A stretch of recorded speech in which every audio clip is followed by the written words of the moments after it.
Right. காலை வணக்கங்கள்.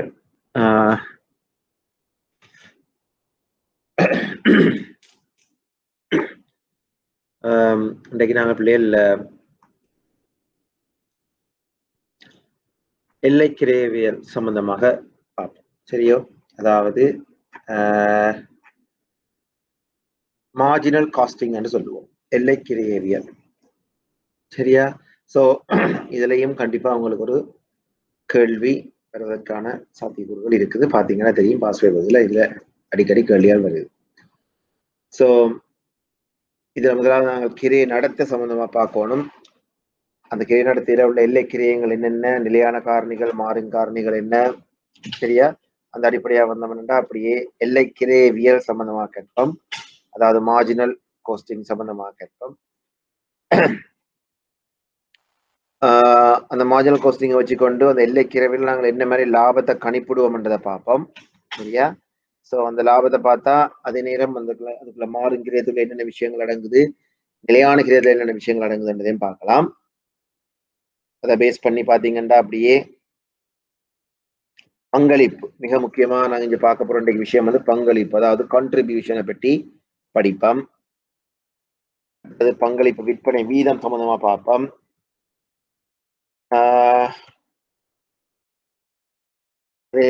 இன்னொரு விஷயத்தையும் பார்ப்போம், டார்கெட் சேல்ஸ், டார்கெட் ப்ராஃபிட். சரியோ? நாங்க அதாவது இப்ப இவ்வளவு லாபத்தை விளைக்கணும்னா இவ்வளவு விற்பனை செய்யணும், அல்லது இவ்வளவு விற்பனை செய்யணும்னா இவ்வளவு லாபத்தை விளைக்கணும் என்ற சம்பந்தமா இதுக்குள்ள பார்க்க வேண்டியிருக்கும். இதை முடிச்சுக்கொண்டு பார்த்தோம்னா லாப நட்டமற்ற புள்ளி பகுப்பாய்வு சம்பந்தமாக பார்க்க வேண்டியிருக்கும். ஸோ பிரேக் ஈவன் அனாலிசிஸ் சம்பந்தமாகவும் பார்க்கணும். ஒரு லாப நட்டமற்ற புள்ளி, லாப நட்ட புள்ளியை எப்படி கணிப்பிடுவோம், அது அலகுல எப்படி கணிப்பிடுவோம், அது ரூபாயில எப்படி கணிப்பிடுவோம்னு பார்ப்போம். அதே மாதிரி பாதுகாப்பு எல்லை, பஃபர் ஸ்டாக்ஸ் இல்லையா, பாதுகாப்பு எல்லையில பார்ப்போம். ரைட். பாதுகாப்பு இருப்பு மாதிரி பாதுகாப்பு எல்லை எவ்வாறு கணிப்பிடுறது, பாதுகாப்பு எல்லை வீதம் எவ்வாறு கணிப்பிடுறதுலையும் பார்த்தோம்னா சரி. இதை விட அடிஷனலா இன்னொரு விஷயம் பார்க்கணும், லாப நட்டமற்ற புள்ளி வந்து என்ன மாதிரி வரைபட ரீதியா நாங்கள் அதை விளங்கப்படுத்தலாம். 3 வரைபடத்தையும் இன்றைக்கு பார்ப்போம். சரிதானே? சோ நாங்க முதலாவது பார்ப்போம் கிரைய நடத்தைகள். சோ கிரைய நடத்தையில பாத்தீங்கன்னா பிள்ளைகள் முதலாவது இருக்குது, கிரயங்கள் நோமலா பாத்தீங்கன்னா 2 வகைப்படும், மாறும் கிரயம், அடுத்தது நிலையான கிரயம். ரைட். சோ மாறும் கிரயம், நிலையான கிரயம் என்ற அடிப்படையில் நீங்க பாத்தீங்கன்னா இதுல மிக முக்கியமா உங்களுக்கு செல்வாக்கு செலுத்த போறது வந்து இந்த குறுங்காலம், நீண்ட காலம். சோ காலங்களும் 2 வகைப்படும், பொதுவா குறுங்காலம், அடுத்தது நீண்ட காலம். சரிதானே? சோ அதை பேஸ் பண்ணி இப்ப நாங்க பார்த்தோம்னா கிரைய நடத்தைகளை பார்ப்போம். உற்பத்தி பொருட்களின் அல்லது வழங்கப்படும் சேவைகளின் கிரயத்தினை தீர்மானிப்பதில் பல்வேறு காரணிகளும் செல்வாக்கு செலுத்துகின்றன. அக்காரணிகள் பிரதானமாக அமைவது உற்பத்தி வெளியீட்டு மட்டம் அல்லது உற்பத்தி வெளியீட்டு அளவு. சரிதானே? ரைட். சோ இந்த அடிப்படையில பார்த்தோம்னா ஒரு உற்பத்தி மட்ட மாற்றங்களுக்கும் ஒரு கிரயத்தில் ஏற்பட்டும் மாற்றங்களுக்கும் இடையிலான தொடர்பினை அறிந்து கொள்வதற்கு கிரயமானது நடத்தையின் அடிப்படையில் இரு கூறுகளாக வகைப்படுத்தப்படுது.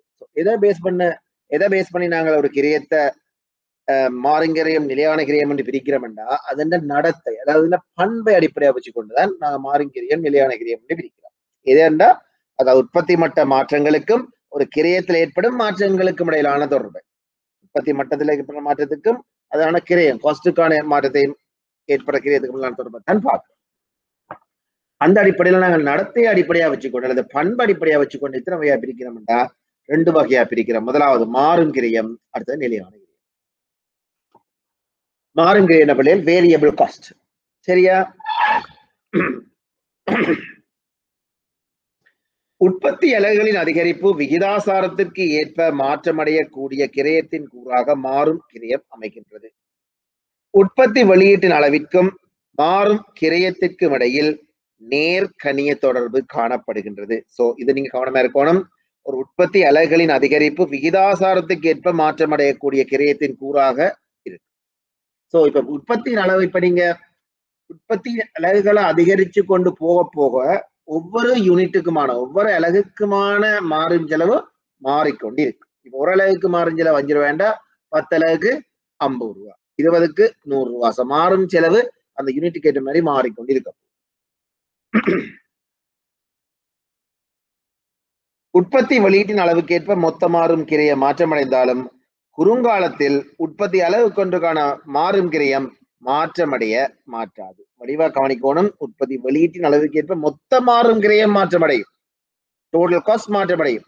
ஆனா ஒரு அலகுக்கான மாறும் கிரயம் ஒருபோதும் மாற்றமடையாது. ஏற்கனவே சொன்ன உதாரணத்தை பாருங்க, ஒரு அலகுக்கு 500 ரூபாய் என்றா டோட்டல் காஸ்ட் எவ்வளவு, மொத்த மாறும் கிரயம் எவ்வளவு? 10 அலகுக்கு 50 ரூபாய், 20க்கு 100 ரூபாய், 50க்கு 250 ரூபாய் என்று பார்த்தாலும் 5 தர 50, 5 தர 20, 5 தர 10 தான் பெருக்கிறோம்.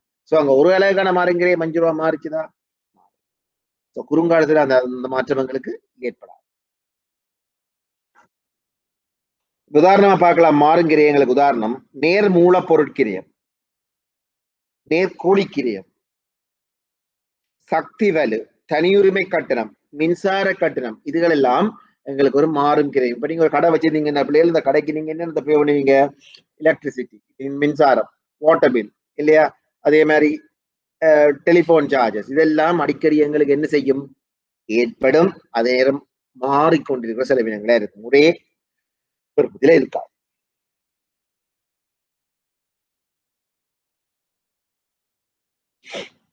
வெளியீட்டு அளவுக்கும் மொத்த மாறும் கிரயத்திற்கும் இடையிலான தொடர்பினை பின்வரும் வரைபடம் காட்டுகின்றது. வெளியீட்டு அளவுக்கும் மொத்த மாறும் கிரயத்திற்கும் இடையிலான தொடர்பினை பின்வரும் வரைபடம் காட்டுகின்றது. இப்ப நீங்க பார்க்கலாம், ஒரு கிராஃப் ஒண்ணு பார்ப்போம். என்ன மாதிரி மாறும் கிரயம் எங்களுக்கு வருகிறது, என்ன மாதிரி மாறும் கிரயத்துல மாற்றம் ஏற்படுதுன்றதை பார்ப்போம். ரைட்,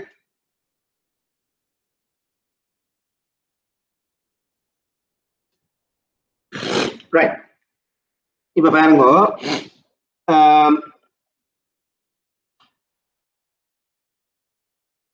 உற்பத்தி வெளியீட்டு அலகுக்கும் உற்பத்தி வெளியீட்டு அலகு,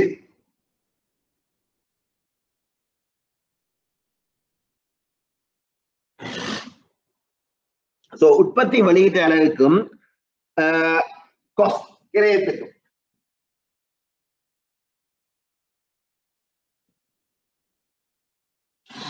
என்ன மாதிரி உற்பத்தி வெளியீடு கிரயத்துக்கும் பார்ப்போம். மாறும் செலவு எப்படி மாறப்போகுதுன்றதை பார்ப்போம். உதாரணமா எப்படி இப்போ மாறும் செலவு எப்பயும் டோட்டல் வேரியபிள் காஸ்ட் உற்பத்தி நூடாக போகும். உதாரணமா ஒரு அலகுக்கு உற்பத்தி செய்ய 5 ரூபாய் என்றா 2 அலகு செய்யல 10 ரூபாய், இப்படிதான் போய்க்கணும்.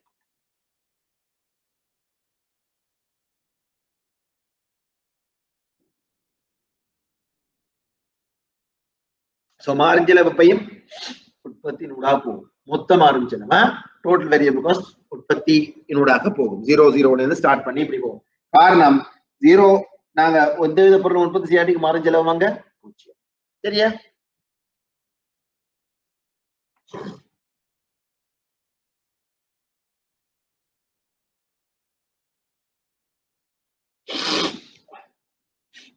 நிலையான கிரியம், இப்ப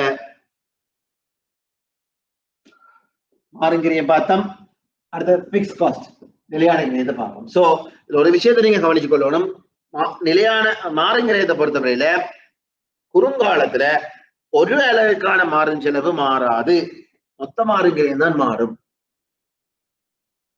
நிலையான கிரயத்தை பொறுத்தவரையில மாறுமா? மாறாது, அப்படியே இருக்க போகுது. 50,000 50,000. எப்ப? குறுங்காலத்துல. நீண்ட காலத்துல பாத்தீங்கன்னா ரெண்டுமே மாற்றமடையும். அதை நாங்க பார்ப்போம். முதலாவது குறுங்காலத்துக்குரிய தகவலை மட்டும். நிலையான கிரயத்தை பாத்தீங்கன்னா உற்பத்தி வெளியீட்டு அலகுகளின் அளவு மாற்றங்களினால் மாற்றம் அடையாத கிரயத்தின் கூறாக நிலையான கிரயம் அமைகின்றது. சோ நீங்க ஒரு பொருளை உற்பத்தி செய்தாலும் 5,000 ரூபாய் வரும், 2 பொருளை உற்பத்தி செய்தாலும் 5,000 தான், 3 5 4 5 5 5 அப்படிதான் போகுது. எப்ப இது? குறுங்காலத்துல. உதாரணம் அப்படிங்கள் உற்பத்தி அளவு, சரியா? உற்பத்தி அளவுக்கும் அதே மாதிரி கிரயத்துக்கும் நாங்க பார்க்கலாம். ரைட்,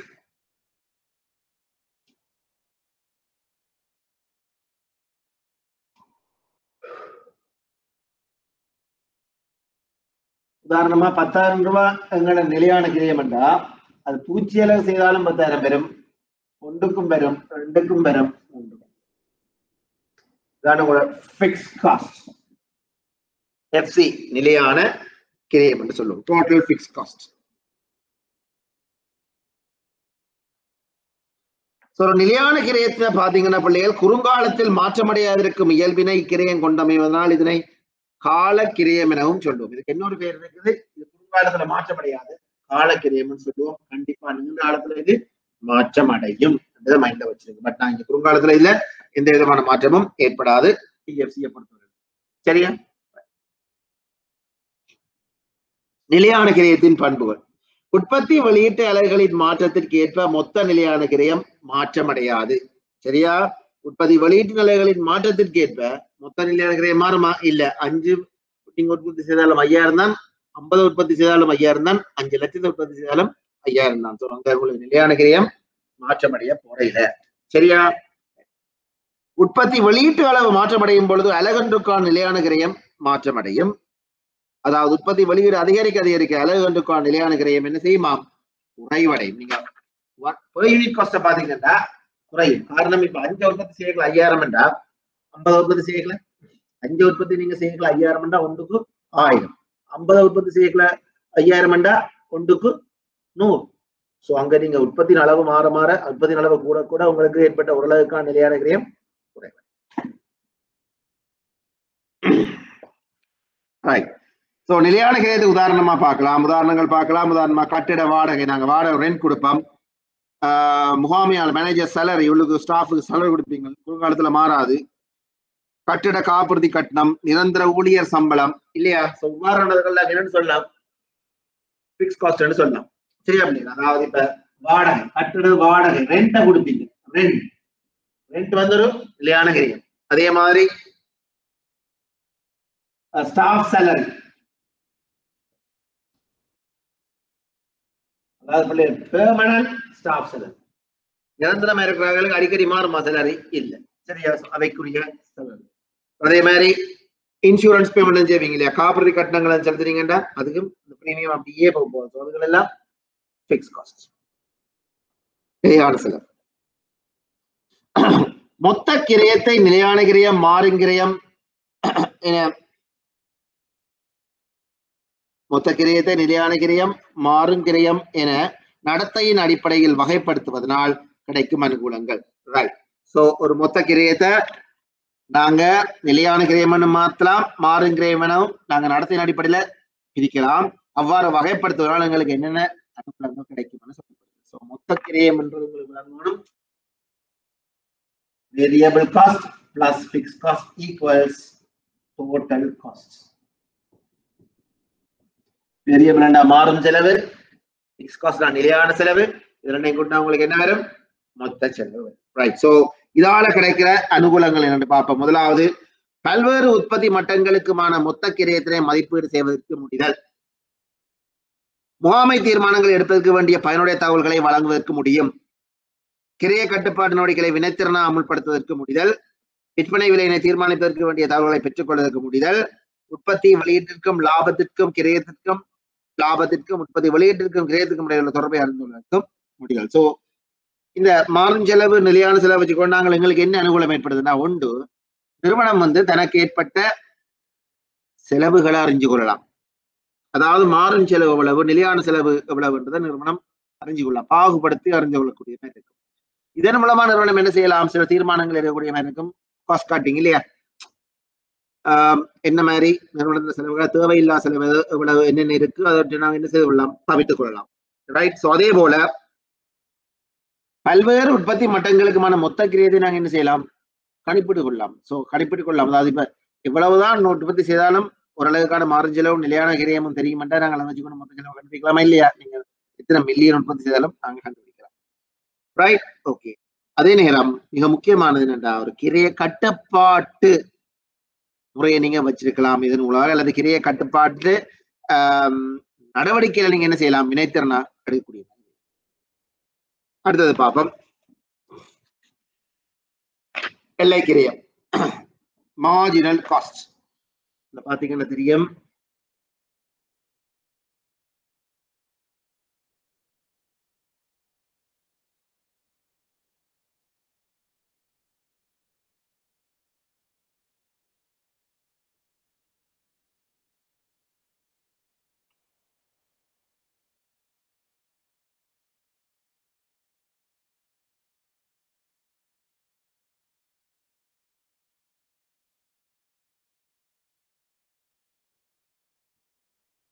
ரைட், அடுத்தது பாருங்க. இதுல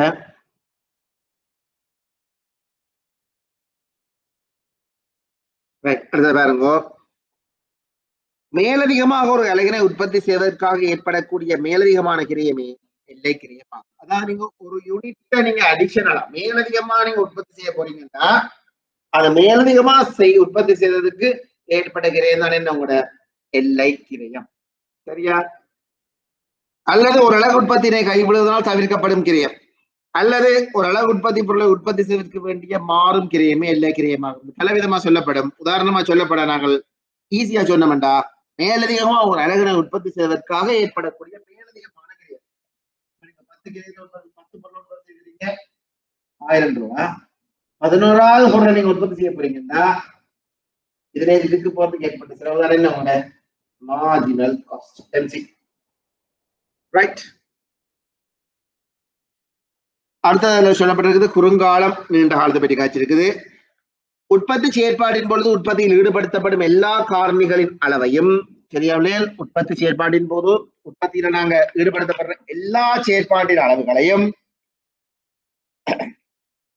மாற்றிக்கொள்ள முடியாத காலம் குறுங்காலம் எனப்படும். நாங்க ஏற்கனவே பார்த்தாங்க குறுங்காலத்துல மாறும் செலவு நிலையான செலவு. மாறும் செலவை நாங்க குறுங்காலத்துல மாத்தலாமா? மாத்தலாம். ஆனா நீண்ட காலத்துல மாத்தலாம். சரிதானே? ஈவன் ஓரளவுக்கான செலவை கூட நாங்கள் நீண்ட காலத்துல மாத்தலாம், குறுங்காலத்துல மாற்ற முடியாது. ரைட். அதான் சொல்லப்பட்டிருக்கு, உற்பத்தி செயற்பாட்டின் பொழுது ஈடுபடுத்தப்படும் எல்லா காரணிகளின் அளவையும் மாற்றிக்கொள்ள முடியாத காலம், நாங்க எல்லாத்தையுமே அங்க மாற்றிக்கொள்ள முடியாது, குறுங்காலம். எனவே குறுங்கால உற்பத்தி செயற்பாட்டில் காரணிகள் மாறும் காரணிகள் ஆகிய நிலையான காரணிகள், மாறும் காரணம் இரு வகையான காரணிகள் உண்டு. இப்ப குறுங்காலத்துல, எனவே குறுங்கால உற்பத்தி செயற்பாட்டில் நிலையான காரணிகள், மாறும் காரணிகள் ஆகிய இரு வகையான காரணிகளும் உண்டு. காரணம் எல்லாத்தையும் நாங்க குறுங்காலத்துல மாத்தலாது. குறுங்காலத்தை பொறுத்தவரை நிலையான காரணியும் இருக்கு.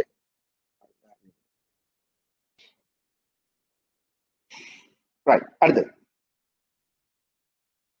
குறுங்காலத்தில் உற்பத்தியை அதிகரிக்க விரும்பினால் மாறும் காரணிகளை அதிகரிப்பதன் மூலமே உற்பத்தியை அதிகரிக்க முடியும். குறுங்காலத்தில் அளவு எவ்வளவு எத்தனை என்பது நாட்களின் எண்ணிக்கையின் அடிப்படையிலோ அல்லது வருடங்களின் எண்ணிக்கையின் அடிப்படையிலோ வரையறுக்க முடியாது. அது தொழிலுக்கு தொழில் வேறுபட்டதா காணப்படும். சோ நீங்க குறுங்காலத்துல உற்பத்தியை அதிகரிக்க விரும்புறீங்கடா, சரியா? கண்டிப்பா என்ன செய்யணும்? மாறும் காரணிய அதிகரிக்கணும். சோ மாறும் காரணிகளை நீங்க அதிகரிக்கிறது மூலமா என்ன செய்யலாமா? குறுங்காலத்துல உற்பத்தியை அதிகரிக்கலாமா? அடுத்த ஒரு விஷயம் சொல்லி இருக்குது, குறுங்காலம் என்ன? 15 நாளா, 30 நாளா, 50 நாளா, சரி 1 வருஷமா, 5 வருஷமா, அது நாங்க தீர்மானிக்க முடியாது. அது எவ்வாறு தீர்மானிக்கப்படும்? உங்களோட நிறுவனம் செய்யற உற்பத்தியை பொறுத்தது, உங்களோட நிறுவனம் செய்யற வியாபாரத்தை பொறுத்து தான் நாங்க என்ன செய்ய போறோமா, இது குறுங்காலமா நீண்ட காலமா தீர்மானிப்போமே தவிர அதுக்கண்டொரு என்ன இல்ல, ஒரு டிஃபைன் பீரியட் இல்ல. 15 நாளுக்கு தான் நீண்ட காலம் என்றது இல்ல. சரியா?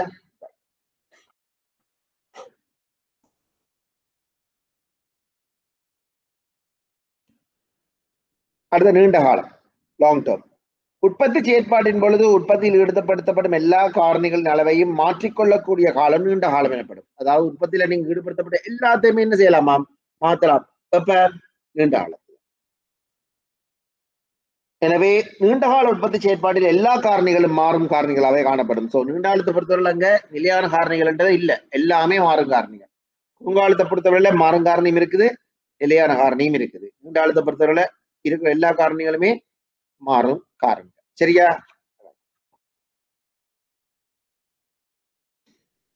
நிலையான காரணிகள், ஃபிக்ஸ் ஃபேக்டர்ஸ். உற்பத்தி செயற்பாட்டின் பொழுது உற்பத்தியின் அளவில் மாற்றத்தை செய்வதன் பொருட்டு உற்பத்தியாளனால் மாற்றி அமைத்துக் கொள்ள முடியாத காரணி நிலையான காரணி எனப்படும். எனவே உற்பத்தி எவ்வளவாக இருந்தாலும் நிலையான காரணியின் அளவு ஒரே அளவாகவே இருக்கும். இந்நிலையில் காரணிகள் குறுங்காலத்தில் மட்டுமே காணப்படும். சரியா? சொல்லப்பட்டிருக்கு பாருங்க, உற்பத்தி செயற்பாட்டின் பொழுது உற்பத்தியின் அளவில் மாற்றத்தை செய்வதன் பொருட்டு உற்பத்தியாளனால் மாற்றி அமைத்துக் கொள்ள முடியாத காரணிகள். நாங்க சிலதை மாற்றம் அடையலாம்னு சொன்னான், ஏற்கனவே சொன்னான். இப்ப குறுங்காலத்துல உற்பத்தி அதிகரிக்கணும்னா மாறும் காரணிகளை நீங்க என்ன செய்யணுமா? அதிகரிக்கணுமா? சோ அவ்வாறு இருக்கேங்கள நிலையான காரணிகள் இருக்குமா இல்லையா? அவ்வாறு நிலையான காரணிகள் நாங்கள் மாற்ற முடியாம இருக்குமெண்டா அவ்வாறான சொல்ல போறோம் காரணிகளை நிலையான காரணிகள் சொல்ல. எனவே உற்பத்தி எவ்வளவாக இருந்தாலும் நிலையான காரணியின் நிலையான காரணியின் அளவு ஒரே அளவாகவே இருக்கும். ரைட்? இந்நிலையான காரணிகள் குறுங்காலத்தில் மட்டுமே காணப்படும். காரணிகள் எப்ப காணப்படுமா? குறுங்காலத்துல மட்டும்தான். மாறும் காரணிகள் உற்பத்தி செயற்பாட்டின் பொழுது உற்பத்தியின் அளவில் மாற்றத்தை செய்வதன் பொருட்டு உற்பத்தியாளரால் மாற்றி அமைத்துக் கொள்ளக்கூடிய காரணிகளே மாறும் காரணிகள் எனப்படும். என்ன சொல்லப்படுது?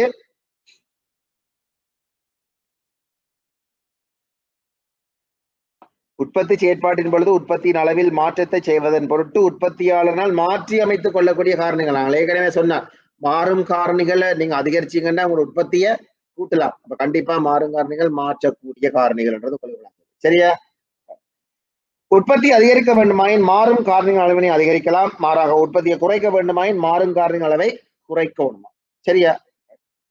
சோ அதுல ஒரு உதாரணம் எடுத்து காட்டப்பட்டிருக்கு. பாத்தீங்கன்னா தெரியும்.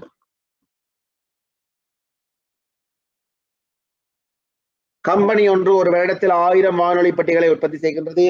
ஒரு ஆண்டுக்கான மொத்த நிலையான கிரயம் 10,000 ரூபாய் இருந்தது. ஒரு அலகு வானொலி பெட்டியை உற்பத்தி செய்வதற்கான மாறும் கிரயம் 500 ரூபாயும். இது அடிப்படையில் 1000 வானொலி பெட்டிகளது மொத்த கிரயம் யார்? சரி, கவனிங்கோ. கணக்கு என்ன சொல்லப்பட்டிருக்கா? கம்பெனி ஒன்று 1000 வானொலி பெட்டிகளை உற்பத்தி செய்யலாம். கம்பெனி உற்பத்தி செய்யற வானொலி பெட்டிகள் எத்தனை? 1000. ரைட். ஒரு வானொலி பெட்டிக்கான மாறும் கிரயம் எவ்வளவாம்? 100 சொல்லப்பட்டிருக்கு. ஒரு ஆண்டுக்கான மொத்த நிலையான கிரயம் 1 லட்சமாம். ஒரு அலகு வானொலி பெட்டி வந்து 500 ரூபாயாம். இதன் அடிப்படையில் 1000 வானொலி பெட்டிகளின் மொத்த கிரயம் யார்?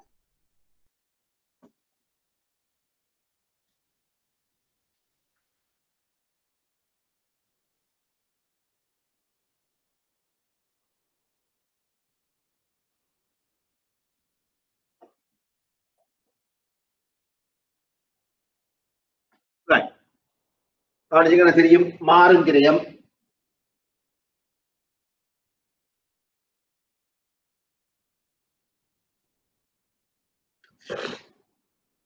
ஆயிரம் தர 500.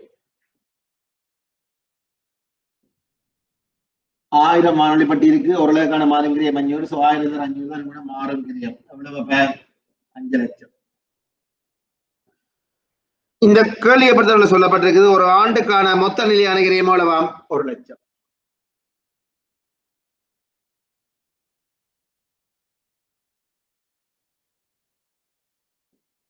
இது ஈஸி. எஃப்சி பிக்ஸ் காஸ்ட் 1 லட்சம்.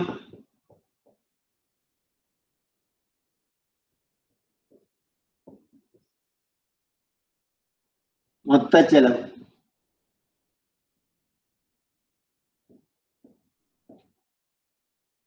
6 லட்சம். கேட்ட கேள்வி 1000 வானொலி பெட்டிகள் இந்த மொத்த கிரியம் எவ்வளவு இருக்குது? எவ்வளவு? 6 லட்சம். தற்பொழுதும் ஒரு உற்பத்தியினை ஒரு அலகு வானொலி பெட்டியினால் அதிகரிக்க முடிவு செய்யின். இப்ப என்ன டிசைட் பண்றார்? இதை ஒரு அலகு வானொலி பெட்டியால் அதிகரிக்க முடிவு செய்யின். இப்ப மொத்த கிரயம் அவ்வளவு எடுக்கட்டு. சோ உற்பத்திய ஒரு அலகால என்ன செய்யற? அதிகரிக்கிறது. அப்படி என்ன? உங்களோட வேரியபிள் காஸ்ட் எவ்வளவு? 1001 தர 500.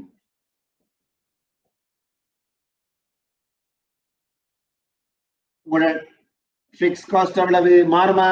இல்ல. சோ அது 1 லட்சம்.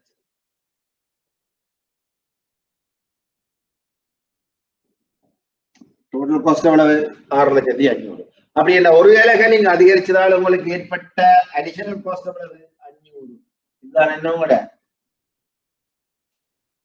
எல்லை கிரியம். ரைட்? சோ இப்ப அடுத்த கேள்வியை பாருங்க. அதுல என்ன சொல்லப்பட்டிருக்காண்டு?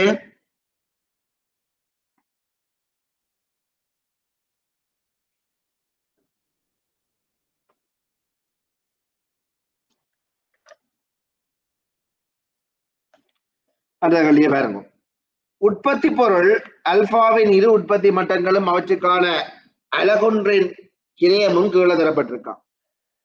உற்பத்தி மட்டம் 5000 6000, அலகொன்றுக்கான கிரயம் 1000 900. வேண்டப்படுவது அலகொன்றுக்கான மாறும் கிரயத்தை கணிப்பிடுக, மொத்த நிலையான கிரயத்தை கணிப்பிடுக. ரைட். சோ 2 கொஸ்டின் கேட்கப்பட்டிருக்கு. பாப்போம்.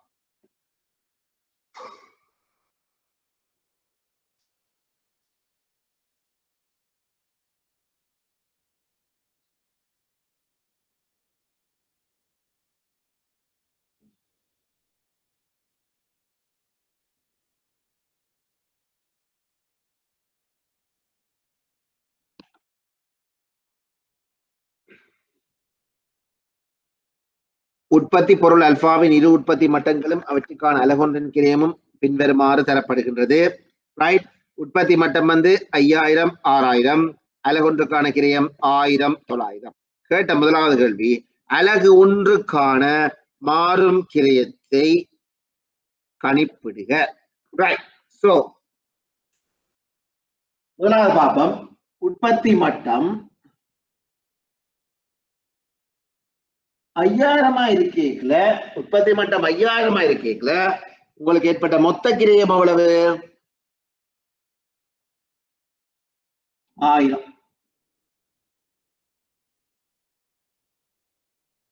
டிசி டோட்டல் காஸ்ட் போடுவோம். மொத்த கிரயம் என்ன? டிசி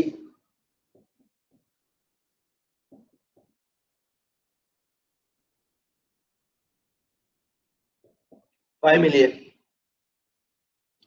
அதே மாதிரி உற்பத்தி மட்டம் 6000 இருக்கீங்களா உங்களுக்கு ஏற்பட்ட மொத்த கிரயம்?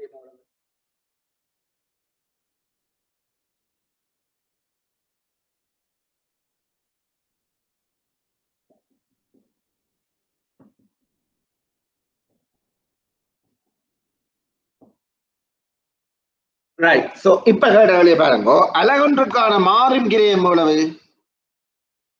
அலகொன்றுக்கான மாறும் கிரயம் எவ்வளவு? 4 லட்சம்.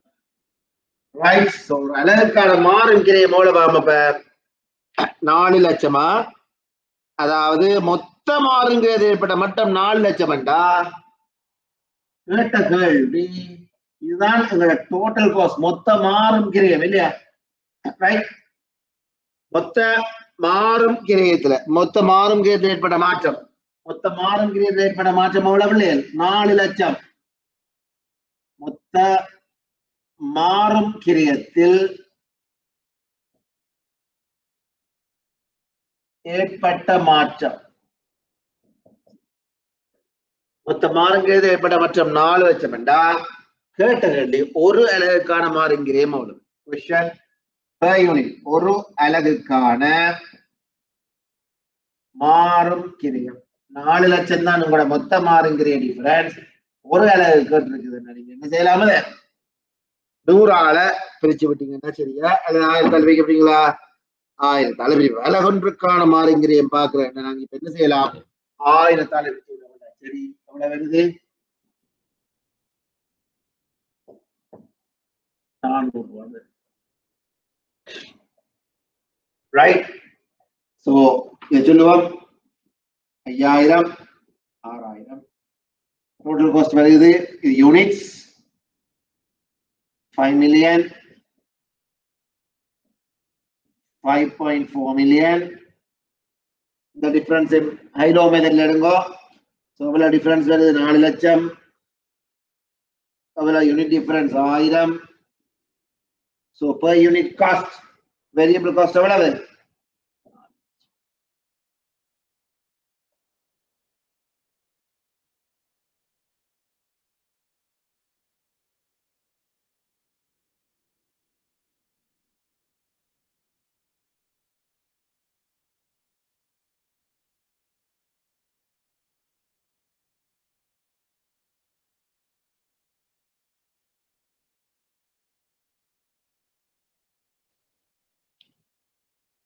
அடுத்த கேள்வி, மொத்த நிலையான கிரயத்தை கணிப்பிடுங்க. அடுத்த கொஸ்டின் கேட்டிருக்கணும், மொத்த நிலையான கிரயம் எவ்வளவு கேட்டிருக்கணும். சோ மொத்த நிலையான கிரயம் எங்களுக்கு ஒரு விஷயம் தெரியும் இல்லையா?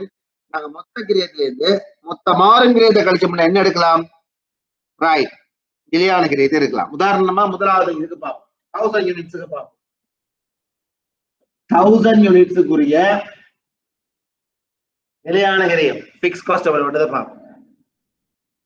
ஸோ முதலாவது பார்ப்போம், மொத்த கிரயம் எடுக்கணும். ஸோ உங்களுக்கு ஒரு விஷயம் தெரியும், 1000 யூனிட்ஸுக்குரிய மொத்த கிரயம் தெரியுமோ, நம்ம டோட்டல் காஸ்ட் எவ்வளவு?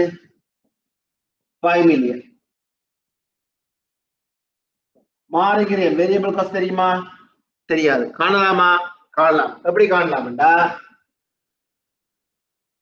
total cost equals மொத்த செலவு equal fixed cost plus variable cost. நிலையான கிரயம் சக மாறு கிரயம். இது தெரியும் 5 மில்லியன். தெரியாது. வேரியபிள் காஸ்ட் உங்களுக்கு தெரியும் 1000 யூனிட்ஸுக்கு உரிய டோட்டல் வேரியபிள் காஸ்ட் எவ்வளவு?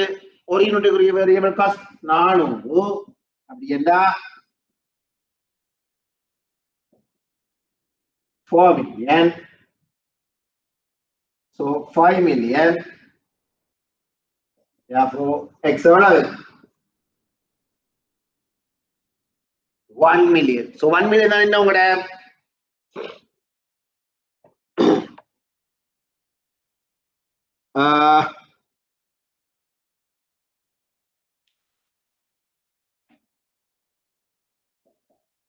ஐயாயிரத்துல 400. காரணம் எத்தனை யூனிட்ஸ் பார்க்க போறோம்? 5000 யூனிட்ஸ். ஸோ 5000 யூனிட்ஸுக்கு உங்களுக்கு வந்த டோட்டல் காஸ்ட் தான் எவ்வளவு? 5000 யூனிட்ஸுக்கு உங்களுக்கு வந்த டோட்டல் காஸ்ட் வந்து 5 மில்லியன். ஸோ 5000 யூனிட்ஸுக்கு பார்த்தோம்டா இங்க எவ்வளவு வருது பிள்ளை? இதுல உங்களுக்கு தெரியாது, X fix cost 2 million. Therefore, X எவ்வளவு? அதாவது fixed cost எவ்வளவு? X 3 million.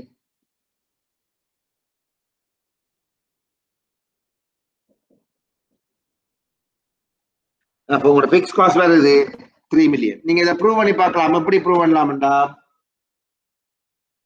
5000 யூனிட்ஸுக்கும் 3 மில்லியன் கட்டாயம் 4000 யூனிட்ஸுக்கு மூலம் 6000 யூனிட்ஸுக்கு மூலம் வரணும். பிக்ஸ் காஸ்ட் குறுங்காலத்துல மாறக்கூடாது. 3 மில்லியன் தான் வரணும். ஸோ செய்து பார்ப்போம். 6000 யூனிட்ஸுக்கு செய்து பார்ப்போம்.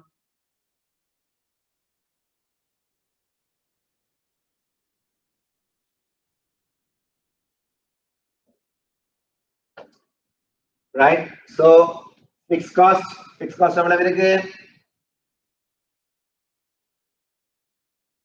தெரியாது, அதான் காண போறோம். ஆனா எங்களுக்கு தெரியும் 3 மில்லியன் வரணும். காணுவோம். 6000 யூனிட்ஸுக்கு இன்டு 400. 6000 யூனிட்ஸுக்கு எங்களுக்கு வந்த total cost 5.4 million. So therefore இதை பெருக்கிட்டீங்கன்னா 6 into 4 24. So x equals x plus 2.4 million equal 5.4 million. So கழிச்சிங்கன்னா x equals 3 million. So இங்கேயும் 3 மில்லியன் 5000க்கு 6000 3 மில்லியன். ஸோ குறுங்காலத்துல எப்பயுமே என்ன மாறாது? பிக்ஸ் காஸ்ட் டோட்டல் காஸ்ட் வந்து எங்களுக்கு மாறாது.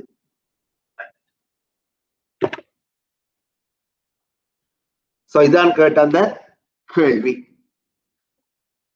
ரைட். ஸோ அடுத்த உதாரணத்தை பாருங்க.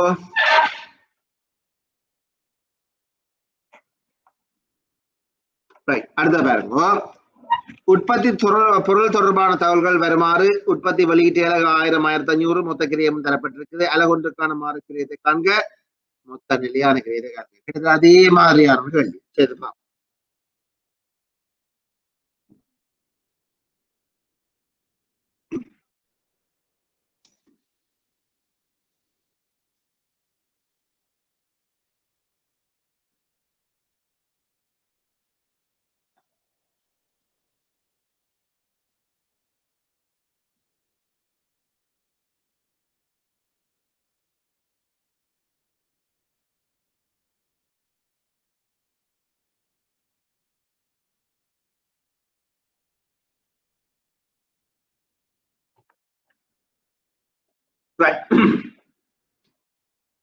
அடுத்த கேள்வியை பாருங்க.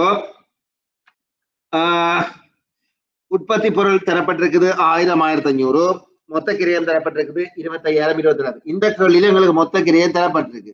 இதுக்கு முதல் கேள்வியில அலகொன்றுக்கான கிரயத்தை தந்தாங்க. சாதாரண மொத்த கிரயத்தை கண்டுபிடிச்சோம். இந்த கேள்விகள் டிஃபரன்ஸ வடிவா கவனிச்சுக்கொள்ளணும். ஸோ இங்க டிரெக்டாவே எங்களுக்கு என்ன விதிக்கலாம், மொத்த கிரயம் வந்தோடைய எங்களுக்கு பிரச்சனைகள் குறைவு. பாப்போம். ஸோ யூனிட்ஸ்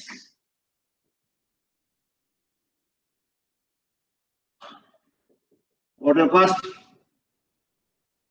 25000 27500 தான் கிடைக்கும்.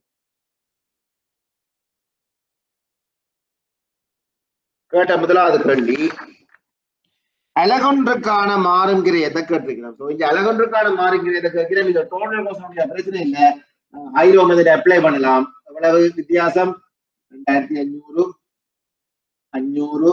So பிரிச்சமெண்டா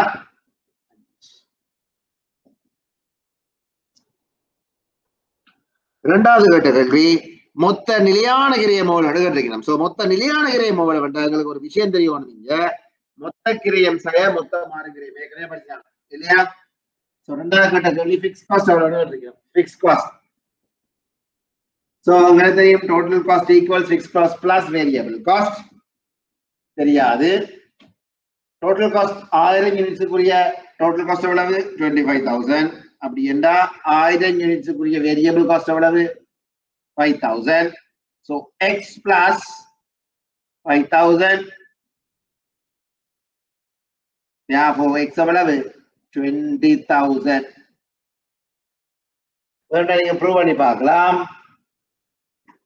Total cost equals fixed cost plus variable cost. X 1500 units பாருங்க, 27500 வருது. So 1500 into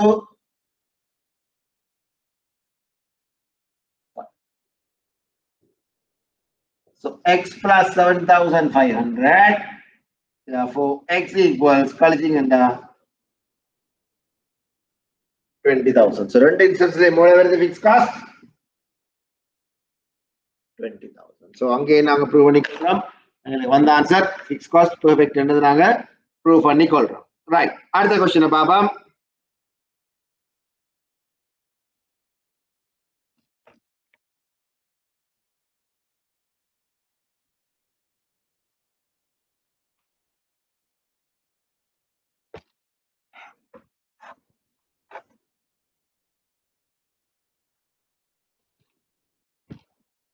அடுத்த क्वेश्चन பாருங்க, நாலாவது. கம்பெனி ஒன்றின் உற்பத்தி மட்டமானது 16,000 அலகுகளாகவும் மற்றும் 40,000 அலகுகளாக உள்ள பொழுது, யூனிட்ஸ் வந்து 16,000 இருக்கு, 40,000 இருக்கு உள்ள பொழுது மொத்த உற்பத்தி கிரயங்கள் வந்து 1,00,000 2,30,000 இருந்துச்சு. உற்பத்தியானது 20,000 அலகுகளுக்கு மேல் அதிகரிக்கும் போது, உற்பத்தி வந்து நீங்க 20,000 அலகுகளுக்கு மேல் அதிகரிச்சீங்கன்னா மேலதிக நிலையான கிரயமாக 10,000 தேவைப்படுகின்றது. இந்நிலையில் 3,000 அலகுகளை உற்பத்தி செய்வதற்கு தேவைப்படும் மொத்த உற்பத்தி கிரயத்தை காண்பிடுக. வடிவா சொல்லியிருக்கிறோம். சோ 16,000க்கு வந்து 1,00,000 காஸ்ட், 40,000க்கு வந்து 2,30,000 காஸ்ட், டோட்டல் காஸ்ட் மொத்த உற்பத்தி கிரயம்.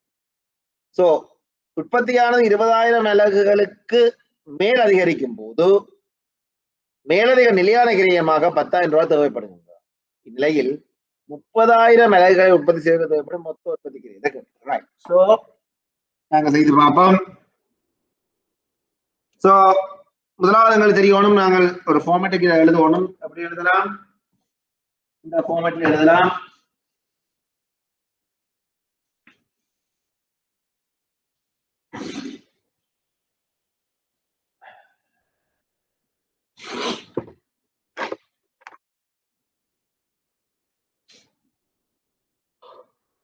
பத்தாயிரம் அலகுகளா இருக்கே எவ்வளவாம், 1,00,000.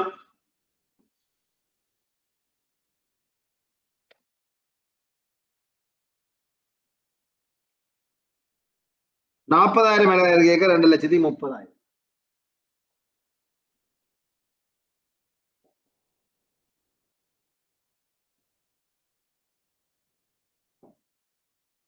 இதான் ஷார்ட் ஃபார்மேட்.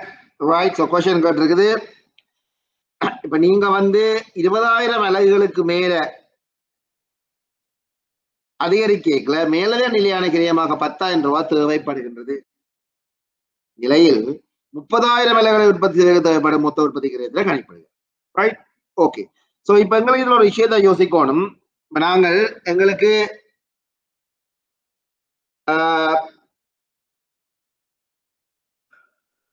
20,000 அலகுக்கு நாங்கள் உற்பத்தி செய்ய போறோம்டா எங்களோட நிலையான கிரயம் எவ்வளவு அதிகரிக்கும்? 10,000 அதிகரிக்கும் என்றதை உங்களுக்கு விளக்கணும். இதனால் நாங்க என்ன சொல்லலாம்டா 40,000 அலகுகளின் உற்பத்தி கிரயம் வந்து 2,30,000 சொல்லப்பட்டிருக்கு. அப்ப அதிகரித்த நிலையான கிரயம் 10,000 ரூபாய் இதுக்குள்ள என்ன செய்திருக்கு? உள்ளடங்கி இருக்கிறன்றதை நீங்க வடிவா விளங்கிக் கொள்ளணும். சரியா? அதாவது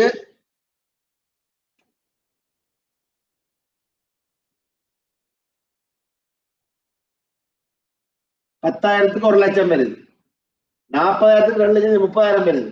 அப்படி என்றா இதுல இடையில நீங்க செய்த 30,000 செய்யறதுக்கு உங்களுக்கு ஏற்பட்ட காஸ்ட் எவ்வளவு அடிஷனலா? 130. 20,000க்கு மேல வந்துட்டுதான் இல்லையா? வந்துடுது. அப்ப கண்டிப்பா இதுக்குள்ள ஒரு 10,000 நிலையான செலவை உள்ளடங்கி இருக்கா? இல்லையா? இருக்கு. Right, okay. அதான் இதுல சொல்லப்பட்டிருக்கு. சோ அப்ப நீங்க இப்ப இதுல கவனிக்கணும். கேட்ட கேள்வி என்னன்னா 30,000 அலகுகளை உற்பத்தி செய்வதற்கு தேவைப்படும் மொத்த உற்பத்தி கிரயத்தை கேட்டிருக்கு. சோ மொத்த உற்பத்தி கிரயத்தை கேட்டிருக்கேன்னா உங்களுக்கு தெரியணும். முதலாவது நாங்க என்ன கண்டுபிடிக்கணும்? மாறும் செலவை கண்டுபிடிக்கணும் இல்லையா? மாறும் செலவு கண்டுபிடிச்சா நாங்க நிலையான கிரயத்தை கண்டுபிடிக்கலாம். சோ மாறும் செலவு கண்டுபிடிக்கிறது எங்களுக்கு ஒரு விஷயம் வேணும். என்னண்டா இங்க ஒரு அளவுக்கான மாறும் கிரயம் மூலம் இருக்குங்க 1.30 இருந்து 10 கழிச்சா 1,20,000. 1,20,000 தான் உங்களோட மாறுங்கிறைய மாற்றம் என்றா அப்ப ஒரு இலக்கான மாறுங்கிறையம் எவ்வளவு? 1.30 மாற்றம் 10 செலவு. அப்ப 1,20,000 தான் உங்களோட மாற்றம் என்றா இங்கால மாறுது 10,000ம் 40,000ம் 16,000. சாரி, 16,000ம் 40,000 எவ்வளவு மாற்றம்? 24,000. சோ பிரிச்சுக்கண்டா 5. அப்ப ஒரு இலக்கான மாறுஞ்செலவு எவ்வளவு வருது? இப்ப 5 ரூபாய் வருது. ஒரு இலக்கான மாறுஞ்செலவு 5 ரூபாய் என்றால் நீங்க 16,000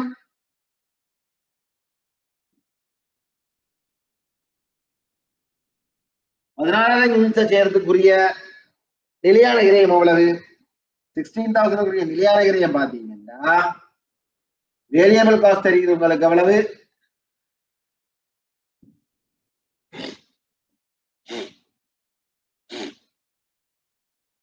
ஒரு அளவுக்கு 5 ரூபா தெரியாது. 1,00,000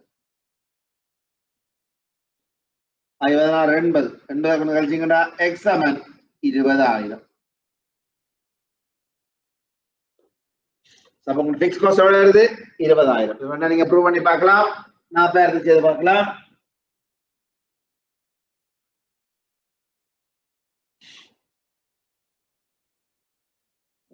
Total cost equals fixed cost plus variable cost.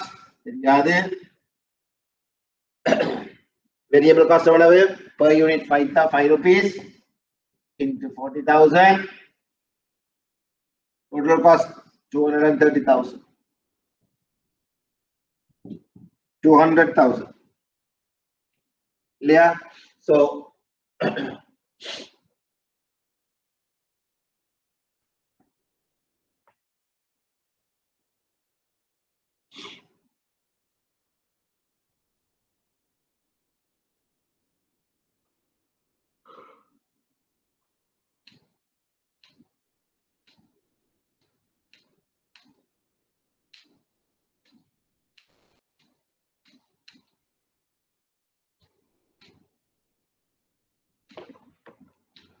உங்களுக்கு தெரியும் இந்த இதுக்குள்ள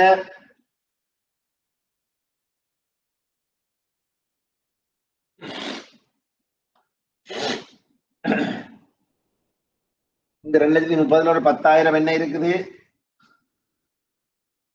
ஒரு ஃபிக்ஸ் காஸ்ட் இருக்குன்னு தெரியும். அப்ப கழிக்கணும் 220. அப்போ இங்க எக்ஸ் எவ்வளவு வருது? 20,000 வருது. சோ நிலையான காஸ்ட் நிலையான ஃபிக்ஸ் காஸ்ட் தெரியுது ஆப்வியஸா 20,000 தெரியுது. சோ கேட்ட கேள்வி 30,000 அலகுகளை நீங்க உற்பத்தி செய்யல உங்களுக்கு ஏற்படப்பட்ட மொத்த கிரயம் 30,000 units. Total cost So total cost plus fixed cost plus variable cost. Fixed cost இப்ப உங்களுக்கு தெரியுது எவ்வளவு 20,000. ஆனா 20,000 மேல போவீங்க அடிஷனலா ஒரு 10,000 வருது. That's fine. Variable cost பாத்தீங்கன்னா per unit 5 rupees and into 30,000 units. 30 plus 150 180,000. So that would என்ன total cost for 30,000 units. 30,000 units உங்களுக்கு ஏற்படக்கூடிய மொத்த செலவு எவ்வளவு 1,80,000.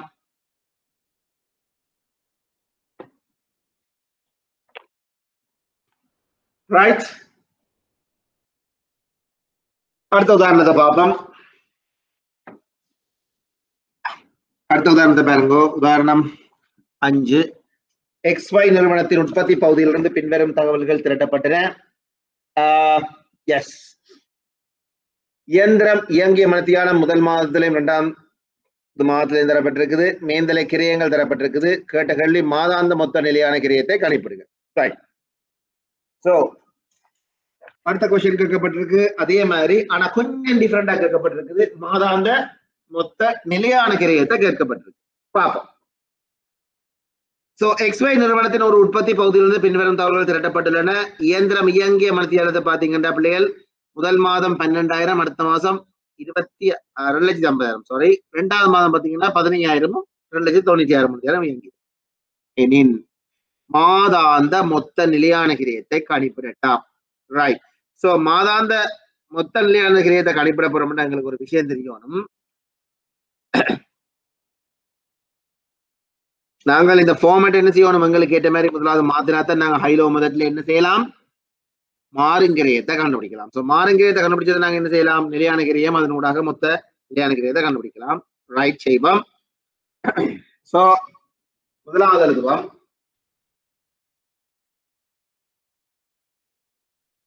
இயந்திரம் இயங்கிய மணித்தியாலங்கள். சோ இயந்திரம் இயங்கிய மணித்தியாலங்களை பாத்தீங்கன்னா பிள்ளைகள் முதலாவது 12,000 15,000 இல்லையா. சோ 12,000 மணித்தியாலம் ஒரு இயந்திரம் இயங்கில அந்த இயந்திரத்தால எங்களுக்கு கிடைச்ச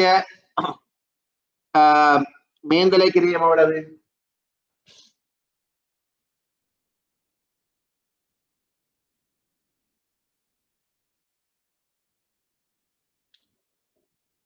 $2,50,000.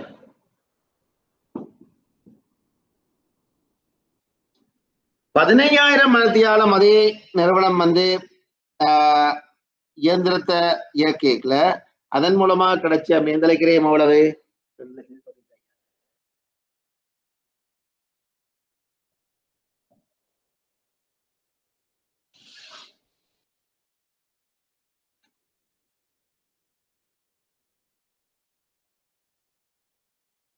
ரைட். சோ இதனூடாக நாங்க ஒரு விஷயத்தை கண்டறியலாம். இப்ப நாங்க என்ன செய்யலாம், ஹைலோ மெத்தட் அப்ளை பண்ணலாம். மேந்தலை கிரியத்தை மாறும் மேந்தலை கிரியம் எவ்வளவு, 45,000 3,000 சுருக்கிறீங்கன்னா 15 ரூபாய் வருது. 15 ரூபாய் என்ன, இதுதான் கூட வேரியபிள் காஸ்ட். சோ உங்களோட வேரியபிள் காஸ்ட் எவ்வளவு, 15 ரூபாய் வருது. சோ வேரியபிள் காஸ்ட் 15,000 வேண்டாம். Total cost equals fixed cost plus variable cost. Fixed cost தெரியாது. 2,000க்குரிய டோட்டல் காஸ்ட் வருது 2,50,000 வருது. வேரியபிள் காஸ்ட் per யூனிட் 5 ரூபா. 2,000க்கு 60,000 ரூபா. therefore கழிச்சிங்கண்டா எக்ஸாம் எவ்வளவு, 1,91,000 ரூபா. 1,90,000 கூட என்ன ஃபிக்ஸ்ட் காஸ்ட். ப்ரூவ் பண்ணி பாப்போம். 2,95 x plus 15 தர 5 75,000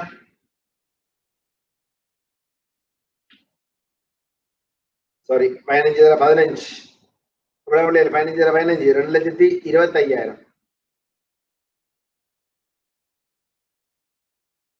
15 ரூபா பிள்ளைகள். ரைட். சோ 15 தர 12 எவ்வளவு,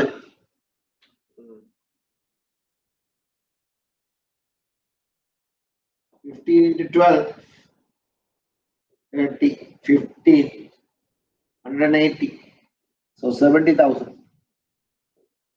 So அதே மாதிரி இங்க வந்து போட்டீங்கன்னா 15 into 15,000 x plus 225,000, 295,000. கழிச்சிங்கன்னா பிள்ளைகள் இங்கேயும் x வந்து எவ்வளவு 70,000. அப்ப உங்களோட பிக்ஸ் காஸ்ட் எவ்வளவு இருக்குது 70,000 இருக்கு. ரைட். இப்ப கேட்ட கேள்வியை பாருங்க. மாதாந்த மொத்த நிலையான கிரயத்தை காண்க. கேட்டது என்ன? நிலையான கிரயத்தை காண. நிலையான கிரயம் எவ்வளவு 70,000. ரைட்.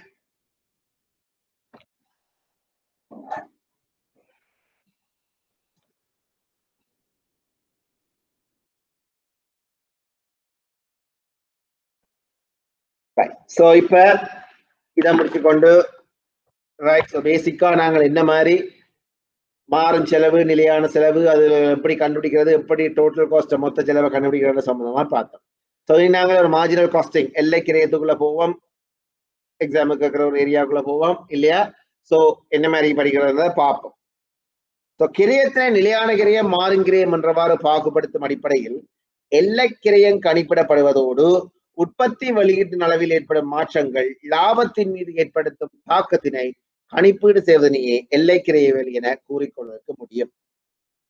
ஒரு கிரயத்தின நிலையான கிரயம், மாறும் கிரயம் என்றவாறு பாகுபடுத்தும் அடிப்படையில் எல்லை கிரயம் கணிப்பிடப்படுவதோடு உற்பத்தி வெளியீட்டின் அளவில் ஏற்படும் மாற்றங்கள் லாபத்தின் மீது ஏற்படுத்தும் தாக்கத்தினை கணிப்பீடு செய்வதற்கு என்ன சொல்றோம்?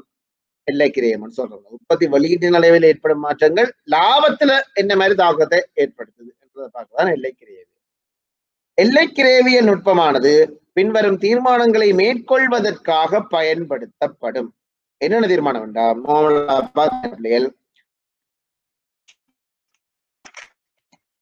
ஒரு உற்பத்தி பொருட்களுக்கு விலையிடுறது. நாங்க ஒரு உற்பத்தி பொருள் ஒன்றுக்கு இப்ப நாங்க உதாரணமா ஒரு பெண் ஒன்றை செய்யறோம்டா, அந்த பொருளுக்கு விலையிட போறோம் என்றா அது சம்பந்தமான தீர்மானம் எடுக்கிறது கட்டாயம் எங்களுக்கு என்ன தேவை? மார்ஜினல் காஸ்டிங், எல்லை கிரயவியல் சம்பந்தமான அறிவு தேவை. ஒரு பொருளை உற்பத்தி செய்வதா கொள்வனை செய்தா நாங்க டிசைட் பண்றோம், மேக் ஓ பை டிசிஷன் எடுக்கிறோம். ரைட். ஸோ நாங்கள் இந்த பொருளை கொள்வனை செய்வோம், இல்ல நாங்க இந்த பொருளை உற்பத்தி செய்வோம், இல்ல கொள்வனை செய்வோம் என்ற முடிவு நாங்க எடுக்கிறது வந்து ஏதோ வச்சு நினைப்போம் எல்லை கிரயவியல் அடிப்படை. சரி, இந்த கடையை பூட்டுறதா திறக்கிறதா பிளஸ் வருதா, அப்ப அதுகள் சம்பந்தமா பாக்குறோம்னா என்ன செய்யணும்? கட்டாயம் எல்லை கிரயவியலை யூஸ் பண்ணும். வியாபாரத்தை முடிவெடுப்பதற்கான தீர்மானத்தை எடுப்பதுதான் கடையை பூட்டுறதா இல்லையா. அதை விட பாத்தீங்கன்னா பிள்ளைகள் மாற்று உற்பத்தி முறை என்ற ஓகே உங்களுக்கு யோசிக்கிறீங்க. ரைட். இப்ப பென் ப்ரொடக்ஷன் செய்யறதை விட ரேசர் செய்யறது நல்ல, அல்லது பென்சில் செய்யறது நல்ல, லாபம் கூட. அதாவது நீங்க மாற்று உற்பத்தி முறைய போறீங்க, அல்லது இதுல இருந்து செய்யக்கூடிய இன்னொரு உற்பத்தி என்னன்றதை தேடி நீங்க போறீங்க. ஸோ அவ்வகையான டிசிஷன் எடுக்கிறதுக்கு எல்லாம் எது உங்களுக்கு உதவியா இருக்கு? இந்த எல்லை கிரயவியல் மிகவும் உதவியா இருக்கு. ஸோ அடுத்தது பாத்தீங்கன்னா மிக முக்கியமான இடம் வந்து பங்களிப்பு, கான்ட்ரிபியூஷன். ரைட். ஸோ நாங்கள் மார்ஜினல் காஸ்டிங்கை பொறுத்தவரை நாங்கள் எடுக்க போற முழு முடிவுகளும் எது சார்பா இருக்க போகுதுண்டா? பங்களிப்பு சார்பா தான் இருக்க போகுது. சரியா?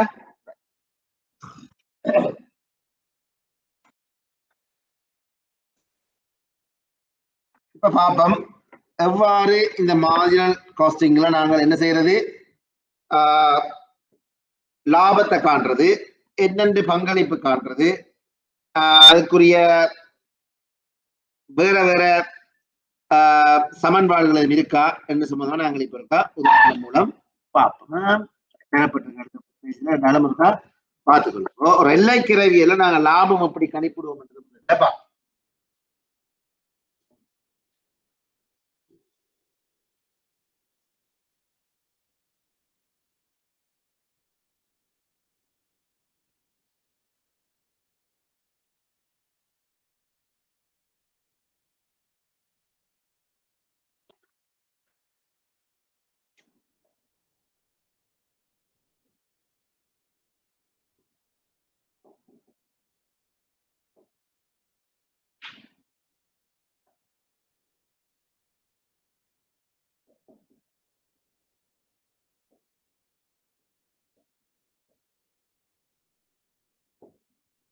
எல்லைக்கிறை வீரனாக லாபம் எப்படி கணிப்பிட போறோம்னா முக்கியமா நீங்க கவனிக்க வேண்டிய விஷயம் முதலாவது விற்பனை இதுல இருந்து எங்கட மாறும் செலவுகளை கழிப்பாங்க. மாறும் செலவுன்னு சொல்றது வந்து அது நேர் பொருட்செலவா இருக்கலாம், நேர் கூலியா இருக்கலாம், அல்லது நேர் மேந்தலையா இருக்கலாம். அடுத்த லைன்ல பாத்தீங்கன்னா இருக்கு பாருங்க, அது நேர் பொருளா இருக்கலாம், நேர் கூலியா இருக்கலாம், நேர் மேந்தலையா இருக்கலாம்.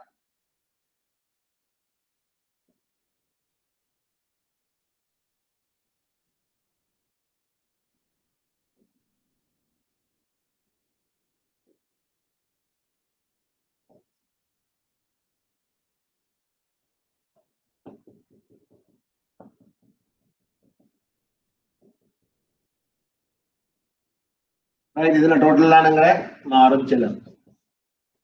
சோ விற்பனையிலேருந்து நீங்க உங்களோட மாறும் செலவை கழிச்சீங்கன்னா உங்களுக்கு வரப்போற ஆன்சர் அதுக்கு பேர் வந்து பங்களிப்பு, கண்ட்ரிபியூஷன் சொல்லுவோம். கண்ட்ரிபியூஷன் என்று சொல்லப்படும், அதாவது பங்களிப்பு.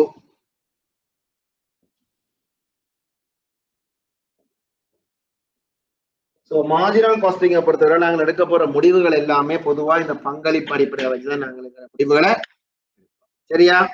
இதுல என்ன செய்ய போறோம், நிலையான கிரியத்தை கழிப்போம்.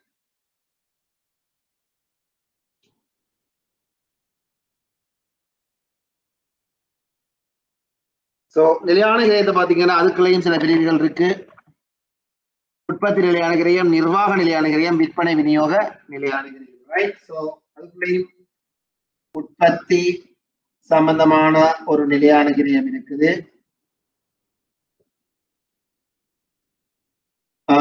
உற்பத்திக்கு பிறகு விற்பனை விநியோக நிலையா நிர்வாக கிரயம் இருக்குது, விற்பனை விநியோக நிலையான கிரயம் இருக்குது. இதை விட பாத்தீங்கன்னா நிர்வாக நிலையான கிரயம் இருக்குது, விற்பனை விநியோக நிலையான கிரயம் இருக்குது. அதே மாதிரி நிலைய நிர்வாக நிலையான கிரயம், உங்களோட மொத்த நிலையான கிரயம் பெறும். பங்களிப்புல இந்த நிலையான கிரயத்தை கழிச்சீங்கன்னா உங்களுக்கு பெரும் என்ன பிள்ளைகள், லாபம்.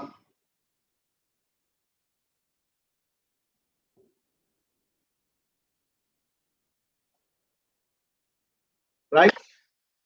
சோ இவ்வாறுதான் நீங்க என்ன செய்ய போறீங்க, ஒரு லாபத்தை கணிப்பிட போறீங்க உங்களோட எல்லைக்கிரவியல் மார்ஜினல் காஸ்டிங்ல, சரியா?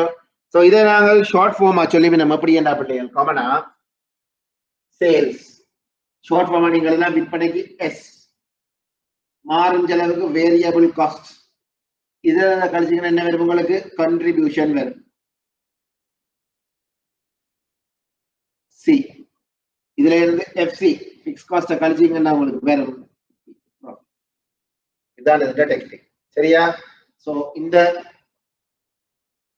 ஃபார்ம் தெரியுமாண்டா கணக்கணங்கள் டக்கண்டு பிக்காச்சு போகலாம். அதே நேரம் உங்களுக்கு ஒரு விஷயம் தெரியும், இவர் மாறும் செலவு, இவர் உற்பத்தி செலவு என்று தெரியும், இவர் நிலையான செலவு என்று தெரியுமாண்டா கணக்கு சிம்பிளா செய்யக்கூடிய மாதிரி இருக்கும். சில ஈக்குவேஷன்ஸ் இருக்கு நாங்க பார்க்கணும் பிள்ளைகள், அதாவது தனித்தனியை பார்த்தோம்டா இந்த தியரியை வச்சுக்கொண்டு பங்களிப்பு எப்படி காண்றோம், பங்களிப்புன்றது சி, அதை மறந்துடாங்க, கண்ட்ரிபியூஷன். பங்களிப்பு எப்படி காண்றோம், sales minus variable cost. Sales விற்பனை செய்ய விசி, வேரியபிள் காஸ்ட் வந்து விசி. சோ ஓகே, விற்பனை sales minus variable cost is equal to contribution சொல்லப்பட்டிருக்கு, சரியா? அதே மாதிரி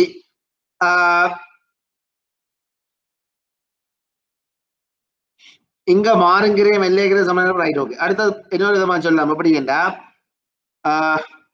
கண்ட்ரிபியூஷன் என்ன விதமா நாங்க சொல்லலாம் அப்படின்னா பிள்ளைகள், ஃபிக்ஸ் காஸ்ட் பிளஸ் ப்ராஃபிட். பாருங்க, இதுல இருந்து இத கழிக்க வந்ததான் என்ன பிள்ளைகள், இது இல்லையா? ரைட்? சோ மாறும் செலவை கழிச்சா இது வரும், நிலையான செலவை கழிச்சா என்ன வரும் எங்களுக்கு, ப்ராஃபிட் வரும். அப்படி என்ன இதுல இதை கழிச்சா கண்ட்ரிபியூஷன், இதுல இதை கழிச்சா ப்ராஃபிட், இதோட இதை கூட்டினா என்ன வரும் எங்களுக்கு, contribution. Right? So P fix cost plus profit என்னங்களுக்கு சி பங்களிப்பு ரைட்.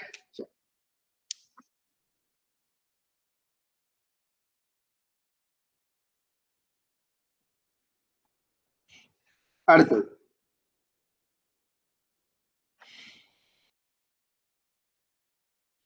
சோ என்ன சொல்லப்பட்டிருக்கா இது நாங்க இன்னொரு முடிவுக்கு வரலாமா? S minus V, V என்ற variable cost is equal fixed cost plus profit. இதே இந்த கழிச்சா இது வருமெண்டா, இதையும் கூட்டினா இது வருமெண்டா, இது ரெண்ட கழிச்சு வாரதும் இது ரெண்டு கூட்டி வாரதும் இதுக்கு ஈக்குவலா இருக்கும் என்றுதான் கேள்வி. சரியா?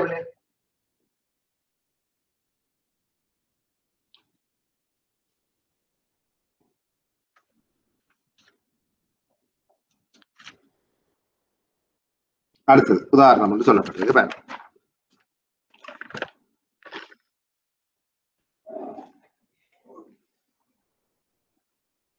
குறித்ததொரு உற்பத்தி பொருள் ஏ ஆனது குறித்ததொரு ஆண்டில் 2000 அலகுகளை விற்பனை செய்கிறார்.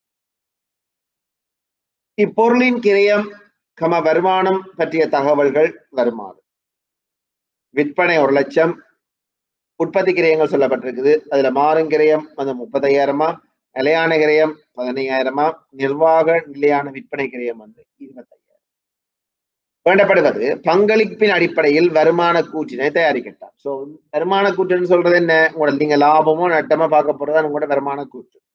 சோ பங்களிப்பின் அடிப்படையில் மார்ஜினல் காஸ்டிங் அடிப்படையில நீங்க மார்ஜினல் காஸ்டிங்க பேஸ் பண்ணி என்னதை காணட்டாம் உங்கள்ட்ட லாபமா நட்டமா என்றது வருமான கூற்று அடிப்படையில் தரட்டாம். சோ இந்த ஃபார்மேட்ல நாங்க என்ன செய்ய போறோம்? திருப்பி இந்த டிரான்சாக்சனை அப்ளை பண்ணி எங்களுக்கு தேவையான விடையை நாங்க எடுக்க போறோம். ரைட்? ஓகே. சோ உங்களோட ஷார்ட்கட் எக்ஸாம்பிள் இப்படி செய்யறதா ஈஸியா?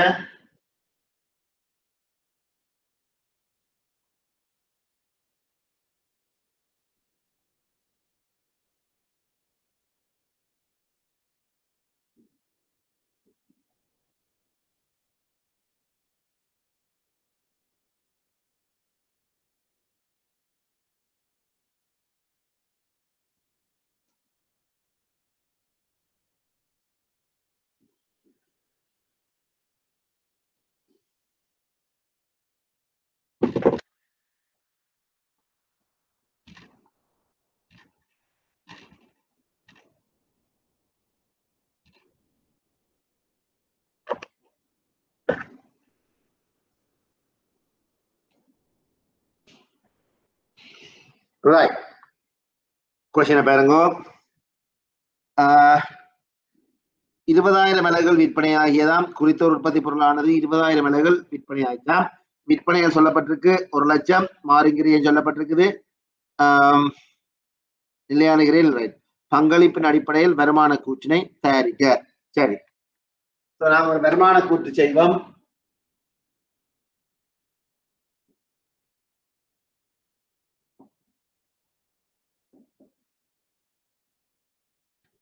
விற்பனை சேல்ஸ் எவ்வளவு சொல்லி இருக்குது? 1 லட்சம்.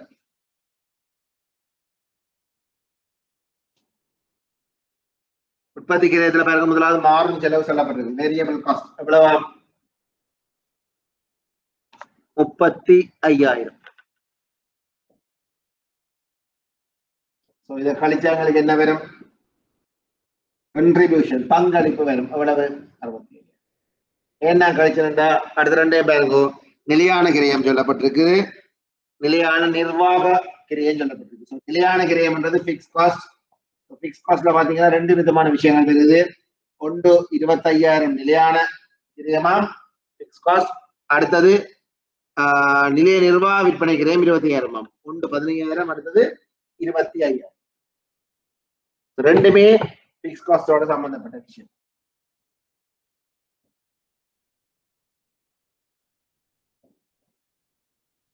கழிச்சா என்ன வரும்? 25,000. இதுதான் கூட என்ன?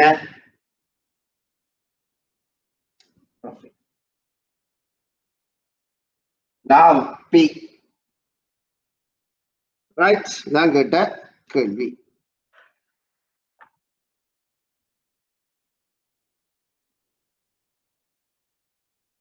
ரைட். இப்ப அதோட சேர்ந்து இன்னொரு கொஸ்டின் இருக்கு பாருங்க. பங்களிப்பின் இலக்கு. ரைட். சோ பங்களிப்பின் இலக்கு என்று சொல்லப்பட்டிருக்கு. அதாவது வந்து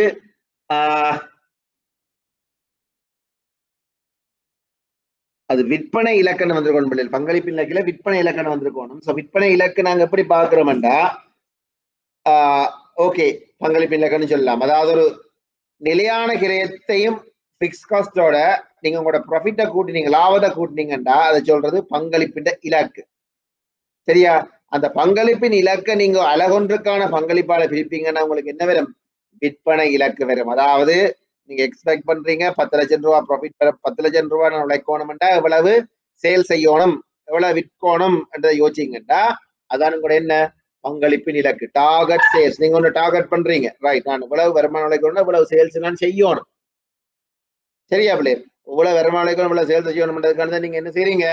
ரைட், பங்களிப்பின் இலக்கை காண்றீங்க. பங்களிப்பின் இலக்கு எப்படி காண்றோம்? நிலையான கிரயம் சக லாபம், fix cost plus profit.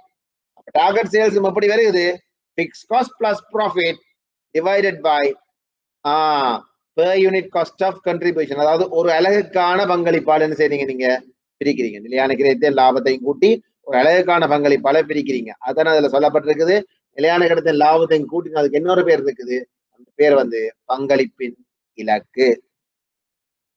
Right.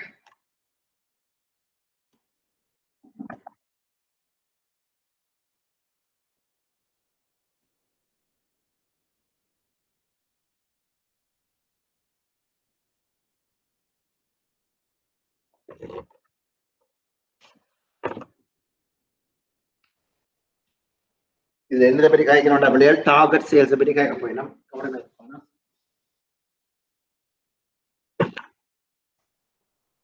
So விற்பனை இலக்கு சமன் நிலையான செலவு சக லாபம். பிரிக்க போறீங்க. என்னதால பிரிக்க போறீங்கடா? ஒரு அலகுக்கான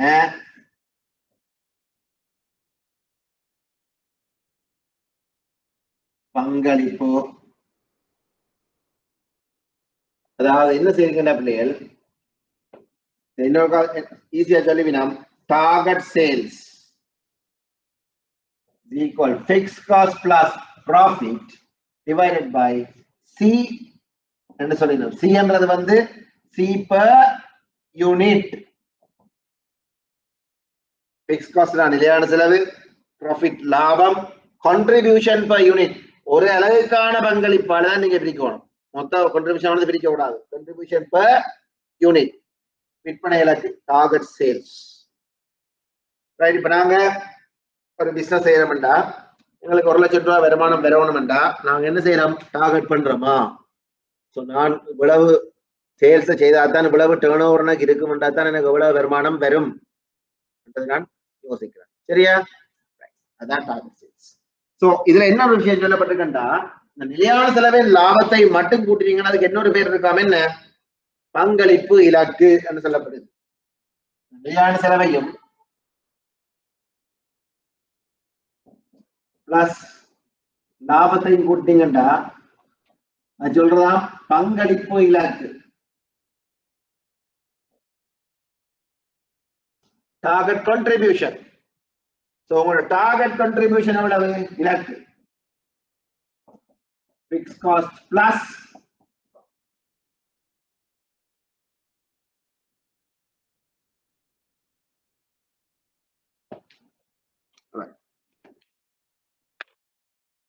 சோ உதாரணம் தரப்பட்டிருக்கு பாருங்க. குறித்ததொரு உற்பத்தி பொருள்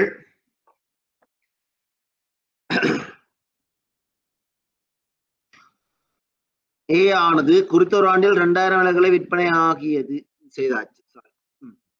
நிறுவனம் ஒன்றிலிருந்து 2020 ஜனவரி மாத தகவல்கள் வருமாறு விற்பனை 1 லட்சம், மொத்த மாறுங்கிற 4 லட்சம், நிலையான 2,50,000 வேண்டப்படுவது பங்களிப்பின் அடிப்படையில் ஜனவரி மாத வருமான கூற்றினை தயாரிக்கத்தான்.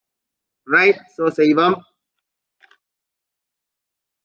ஏன் பங்களிப்பின் அடிப்படையில் சொல்லினோம்னா மார்ஜினல் காஸ்ட் அடிப்படையில் உங்களை செய்ய சொல்லியிருக்கோம். மார்ஜினல் காஸ்ட் நாங்கள் எடுக்கிற டிசிஷன் எல்லாம் எதை பேஸ் பண்ணியிருக்க போது, பங்களிப்பு கான்ட்ரிபியூஷனை பேஸ் பண்ணியிருக்க போது, அதனால கேள்விகள்ல உங்களை சொல்லினா மார்ஜினல் காஸ்டிங்கை பேஸ் பண்ணி செய்யட்டான். காரணம் இன்னொரு விதமான காஸ்டிங் சொல்றது அப்சார்ப்ஷன் காஸ்டிங் எங்களுக்கு அது தேவையில்லை, எங்களுக்கு தேவை மார்ஜினல் காஸ்டிங்.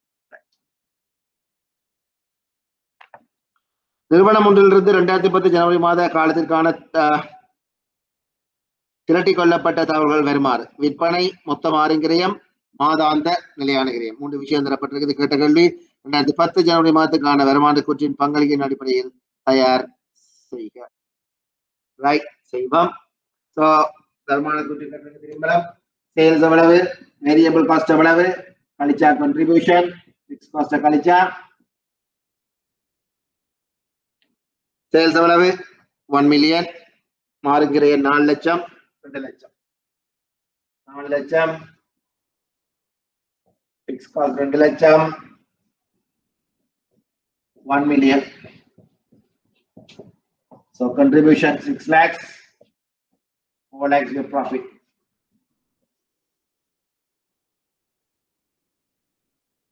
மேற்கூறிய வருமான கூற்றின் அடிப்படையில் பின்வரும் முடிவுகள் நாங்கள் மேற்கொள்ள முடியுமா? பங்களிப்பு எவ்வளவு 6 லட்சமா?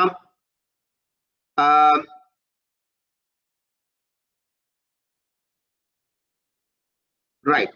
சோ இங்க பங்களிப்பு இலக்கன்னு சொல்றது நீங்க அவதானிச்சு பாத்தீங்கன்னா தெரியும் பிள்ளையா, இங்க வேறுங்க இதான 6 லட்சம், இதுல இந்த கழிச்சாலும் 6 லட்சம், இதை கூட்டினாலும் 6 லட்சம்.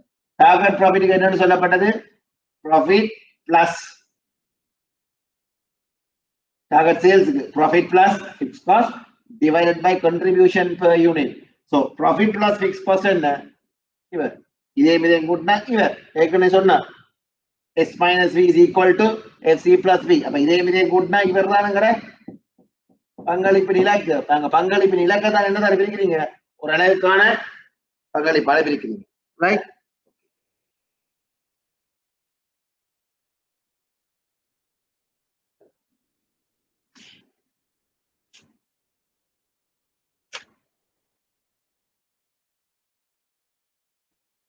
அடுத்தது பங்களிப்பு வீதம். பங்களிப்பு விற்பனை வீதம், அதாவது பங்களிப்பை நீங்க என்னத்தையால பிரிக்கிறீங்கடா, பங்களிப்பு விற்பனை வீதம் பார்க்க போறீங்கடா, ரேஷியோ இல்லையா? பங்களிப்பை விற்பனையால பிரிச்சு 100ஆல பிரிக்கிறீங்கன்னா உங்களுக்கு பங்களிப்புக்கும் விற்பனைக்கும் இடையிலான பெர்சன்டேஜ் வருது. ரைட். அல்லது இல்லையா என்னோட செய்யலாமாம், இரு காலப்பகுதிகளுக்கு இடையிலான லாப மாற்றத்தை இரு காலப்பகுதிகளுக்கு இடையிலான விற்பனை மாற்றத்தால பிரிச்சீங்கன்னா 100ஆல பிரிக்கிறாங்க வருமா பங்களிப்பு விற்பனை வீதம். 2 விதமா செய்யலாமா. ஒன்று பங்களிப்பை நீங்க விற்பனையால பிரிச்சு 100ஆல பிரிக்கினா பங்களிப்பு விற்பனை வீதம் வரும், அல்லது இரு கால பகுதிகளுக்கான லாப மாற்றம் 2 டிஃபரெண்ட் பீரியட் 2018 2019 ரெண்டுக்குமான டிஃபரெண்ட் பீரியட் டிஃபரன்ஸையும் லாபத்துக்குள்ள டிஃபரன்ஸையும் விற்பனைகளிலான டிஃபரன்ஸையும் எடுத்து நீங்க பிரிச்சு 200ஆல பிரிக்கினாலும் என்ன வருமா பங்களிப்பு விற்பனை வீதம். உதாரணம் பாருங்க சொல்லப்பட்டிருக்கு. உதாரணத்துல ஒரு உற்பத்தி கம்பெனி ஒன்று தனது தனியொரு பொருளை உற்பத்தி செய்கின்றது. விற்பனை எவ்வளவாம் 3 மில்லியன், லாபம் 300,000, மாறுங்கிரயம் விற்பனை 70 வீதம். வேண்டப்படுவது பங்களிப்பு விற்பனை வீதம். நிலையான கிரயம் 1 லட்சம் ரூபாய் லாபத்தை உழைப்பதற்கு மேற்கொள்ளப்பட வேண்டிய விற்பனை பெறுமதி. ரைட். சோ முதலாவது பங்களிப்பு விற்பனை வீதம் எவ்வளவு கேட்டது. சோ பங்களிப்பு விற்பனை வீதம் எவ்வளவு கேட்டா இந்த கணக்கை பொறுத்தவரையில் எங்களுக்கு 2 விஷயம் தான் தரப்பட்டிருக்கு, 3 விஷயம் தரப்பட்டிருக்கு. விற்பனை, லாபம், மாறுங்கிரயம் விற்பனை.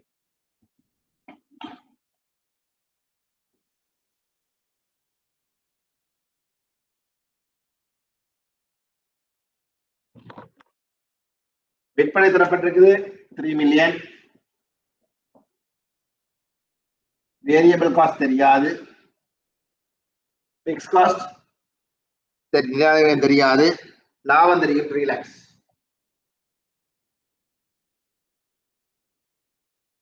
தெரியாது.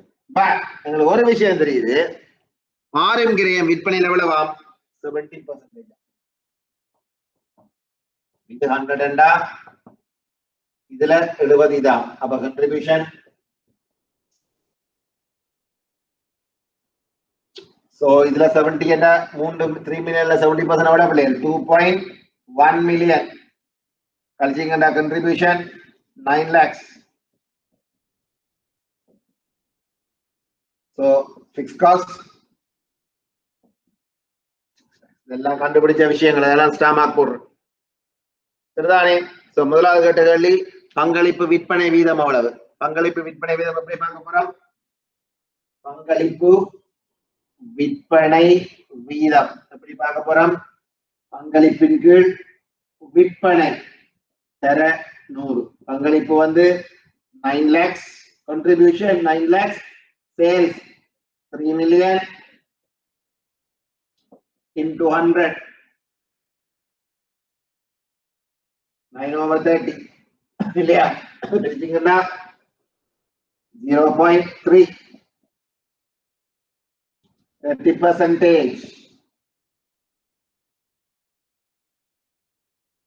அதே மாதிரி அடுத்த கேள்வி கேட்டிருக்கு நிலையான கிரயம் எவ்வளவு கேட்டிருக்கு. நிலையான கிரயம் எவ்வளவு? இந்த பண்றாங்க 6 லட்சம். அடுத்த கேள்வி 1 லட்சம் ரூபாய் லாபத்தினை உழைப்பதற்கு மேற்கொள்ளப்பட வேண்டிய விற்பனை பெறுமதி கேட்டிருக்குது. 1 லட்சம் ரூபாய் லாபத்தினை உழைப்பதற்கு மேற்கொள்ளப்பட வேண்டிய விற்பனை பெறுமதி. விற்பனை அலகுகளா பெறுமதியா பாப்போம்.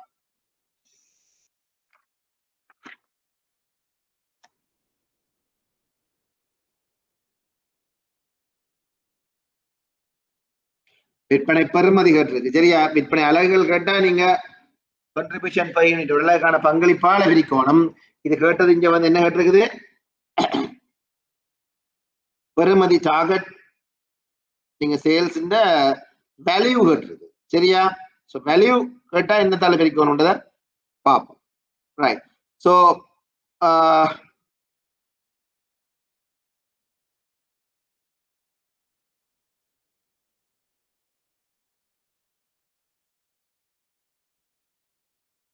முதல்ல கவனிப்போம். டார்கெட் சேல்ஸுக்குரிய ஈக்குவேஷன் என்ன? எதிர்பார்க்கப்பட்ட விற்பனைக்குரிய equation fixed cost plus profit divided by contribution per unit. நிலையான செலவு சக லாபம் அதன் கீழ் ஒரு அலகுக்கான கண்ட்ரிபியூஷன், ஒரு அலகுக்கான பங்களிப்பு இல்லையா? ஒரு அலகுக்கான பங்களிப்பு. So fixed cost plus profit. எவ்வளவு ப்ராஃபிட் சொல்லியிருக்கிறேன் உங்களுக்கு? எவ்வளவு வருதான்? எவ்வளவு ப்ராஃபிட் உழைக்கணும் பண்ணாங்க? 1 லட்சம் ரூபாய் லாபத்தில் உழைப்பதுக்கு நாங்க 1 லட்சம் உழைக்கணும்டா பிக்ஸ் காஸ்ட் எவ்வளவு? 6 லட்சம். கண்ட்ரிபியூஷன் பை யூனிட் தெரியுமா? எவ்வளவு கண்ட்ரிபியூஷன்? 90,000. 9 லட்சம் வந்தங்களே கண்ட்ரிபியூஷன் எத்தனை யூனிட்ஸுக்கு? எத்தனை யூனிட்ஸ் உற்பத்தி செய்தாங்க?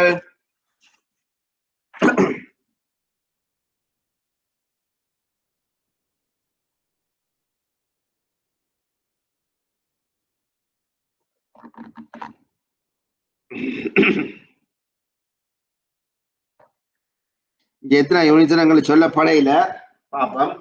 அடுத்தது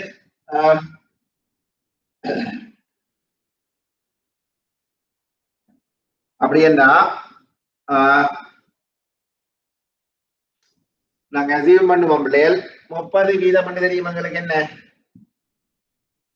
என்ன தெரியும் எங்களுக்கு? பங்களிப்பு விற்பனை வீதம் தெரியும், 30% தெரியும். ரைட். சோ நாங்க என்ன செய்ய போறோம்? இத பங்களிப்பு விற்பனை வீதத்தால பிரிச்சோம்டா, பங்களிப்பு விற்பனை வீதத்தால பிரிச்சோம்டா என்ன வரும் எங்களுக்கு? டார்கெட் சேல்ஸுக்குரிய வேல்யூ வரும், பெறுமதி வரும். ஓரளவுக்கான பங்களிப்பால பிரிச்சீங்கன்னா டார்கெட் சேல்ஸ் வரும். எத்தனை நாங்க விற்கணும் வரும். பங்களிப்பு விற்பனை வீதத்தால பிரிச்சீங்கன்னா நாங்க வித்தா அதுக்குரிய மொத்த பெறுமதி எவ்வளவு வரும். சரியா? அப்படி ரைட். சோ நாங்க இதை 30% பிரிப்போம். அப்படி என்ன? 7 லட்சத்தை தர 100/30.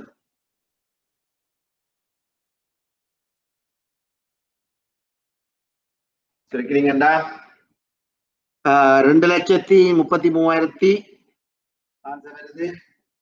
2,33,333 போய் சொல்லுங்க.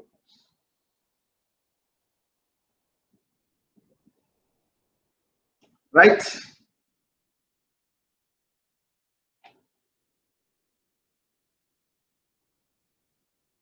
காலம் 3 போகுது. ரைட். சோ இதுதான் டார்கெட் சேல்ஸுக்குரிய பெறுமதி. நீங்க எதிர்பார்க்கப்பட்ட விற்பனை வந்து இப்ப உதாரணமா 10,000 விலகண்டா அதுக்குரிய பெறுமதி, நீங்க எதிர்பார்க்கப்பட்ட பெறுமதி, அதுக்குரிய பெறுமதி எவ்வளவு? உதாரணமா சொல்றேன் 2. ரைட்.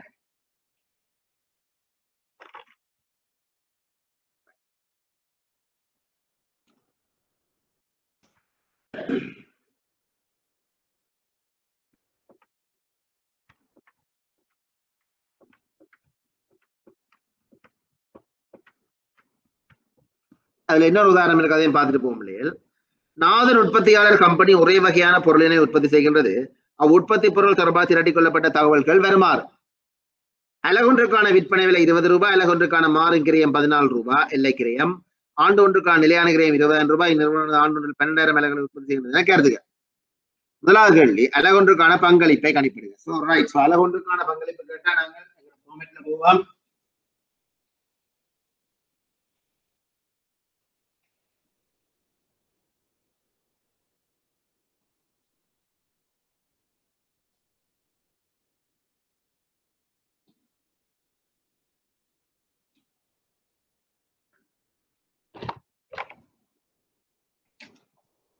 கொஸ்டினை பொறுத்தவரை அலகொன்றுக்கான விற்பனை விலை 20, மாறும் கிரயம் 14. So 20 minus 14 contribution 6. இதான் முதலாவது கேள்வி. அடுத்தது, அலகொன்றுக்கான நிலையான கிரயம், அலகொன்றுக்கான நிலையான கிரயம் எவ்வளவாம்? 20,000 ரூபாய் சொல்லப்பட்டு. ஃபிக்ஸ் காஸ்ட் வந்து எப்படி சொல்லப்பட்டிருக்குன்னா, மொத்தமா சொல்லப்பட்டிருக்கு எவ்வளவாம்? Fix cost 20,000. சரியா? சோ அப்ப எங்களுக்கு ஒரு விஷயம் இதுல தெரியும். அடுத்த ரெண்டாவது கேட்ட கேள்வி பங்களிப்பு விற்பனை வீதத்தை கேட்டிருக்கு. ரைட், ரெண்டாவது கேட்ட கேள்வி பங்களிப்பு விற்பனை வீதம். இது முதலாவது கேள்வி. ரெண்டாவது கேள்வி பங்களிப்பு விற்பனை வீதம் கேட்டிருக்குது. சோ பங்களிப்பு விற்பனை வீதம் எப்படி காணுவோம்? சேல்ஸ் ஓவர்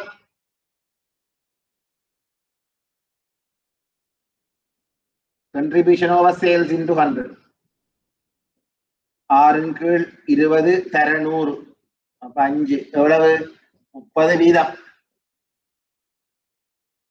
அடுத்த கேள்வியை பார்ப்போம். இந்நிறுவனமானது ஆண்டொன்றில் 12,000 அலகுகளை உற்பத்தி செய்ததுன்னு கேட்டா 12,000 அலகுகளை முழுமையாக விற்பனை செய்தால் உழைக்கக்கூடிய லாபத்தை கணிப்பிடுக. ரைட், சோ அப்படி என்றா அப்படியா கவனிங்கோ. சேல்ஸ் செல்லிங் பிரைஸ் தெரியும் 20, வேரியபிள் காஸ்ட் தெரியும் 14, 6 ரூபாய் என்ன பெர் யூனிட் கண்ட்ரிபியூஷன். அப்படி என்ன 12,000 வித்தம்டா எங்களோட டோட்டல் கண்ட்ரிபியூஷன் எவ்வளவு? 72,000. பிக்ஸ் காஸ்ட் தெரியுமா? எஸ், எவ்வளவு சொல்லப்பட்டிருக்கு? Fix cost 20,000. கழிச்சிக்கண்டா உங்களோட ப்ராஃபிட் எவ்வளவு? 52,000. இதுல நாங்கள் டோட்டல் கண்ட்ரிபியூஷனை மொத்த பங்களிப்பை காண்றோம். என்னன்னு சொல்ல போறோம்? மொத்த பங்களிப்பு.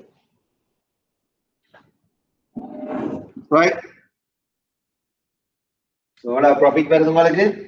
52,000.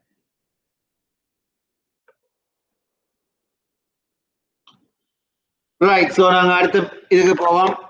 சொல்ல போறோம் என்னண்டு லாப நட்டமற்ற புள்ளி பகுப்பாய்வு. ரைட், சோ கொஞ்சம் முக்கியமான ஏரியா கவனிங்கோ.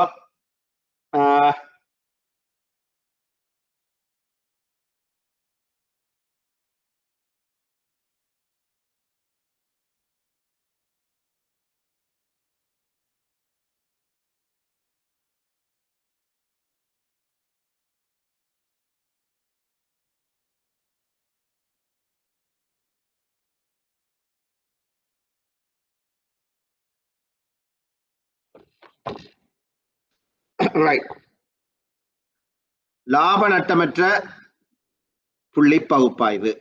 இதுல கொஞ்சம் நீங்க கவனமா இருக்கணும். என்னடா இதுல சொல்லப்பட்டிருக்குது? Break even point. Right, so எங்க எங்களுக்கு மொத்த செலவும் மொத்த வருமானமும் சமனா இருக்கோ அந்த புள்ளியை தான் நாங்க என்னன்னு சொல்லுவோம்? லாப நட்டமற்ற புள்ளி, அதாவது பிரேக் ஈவன் பாயிண்ட் நாங்க சொல்லுவோம் இல்லையா? எந்த புள்ளியில எங்களுக்கு டோட்டல் ரெவென்யூ மொத்த வருமானமும் மொத்த செலவும் சமனா இருக்கோ அந்த புள்ளியை நாங்க என்னன்னு சொல்லுவோம்? லாப நட்டமற்ற புள்ளி என்று சொல்லுவோம். சரிதானே? ரைட், சோ TR = TC இருக்கும். சரி, சோ அதுல சொல்லப்பட்டிருக்கு பாருங்க. அந்த பாயிண்ட் தான் நான் என்ன சொல்றது? BEP ன்னு சொல்லிவிடும், break even point. Right. So நிறுவனத்தின் லாபமோ அல்லது நட்டமோ அற்ற செயற்பாட்டு மட்ட புள்ளியாக கருதப்படுகிறது. இப்புள்ளியில் மொத்த விற்பனை வருமானமானது மொத்த கிரியதுக்கு அப்படி இருக்குமாம், சமனா இருக்கும். அதான் அதுல போட்டிருக்கிறேன் TR is equal EC. மொத்த வருமானம் மொத்த செலவுக்கு பையும் சமனா இருக்கும்னு சொல்லப்பட்டிருக்கு.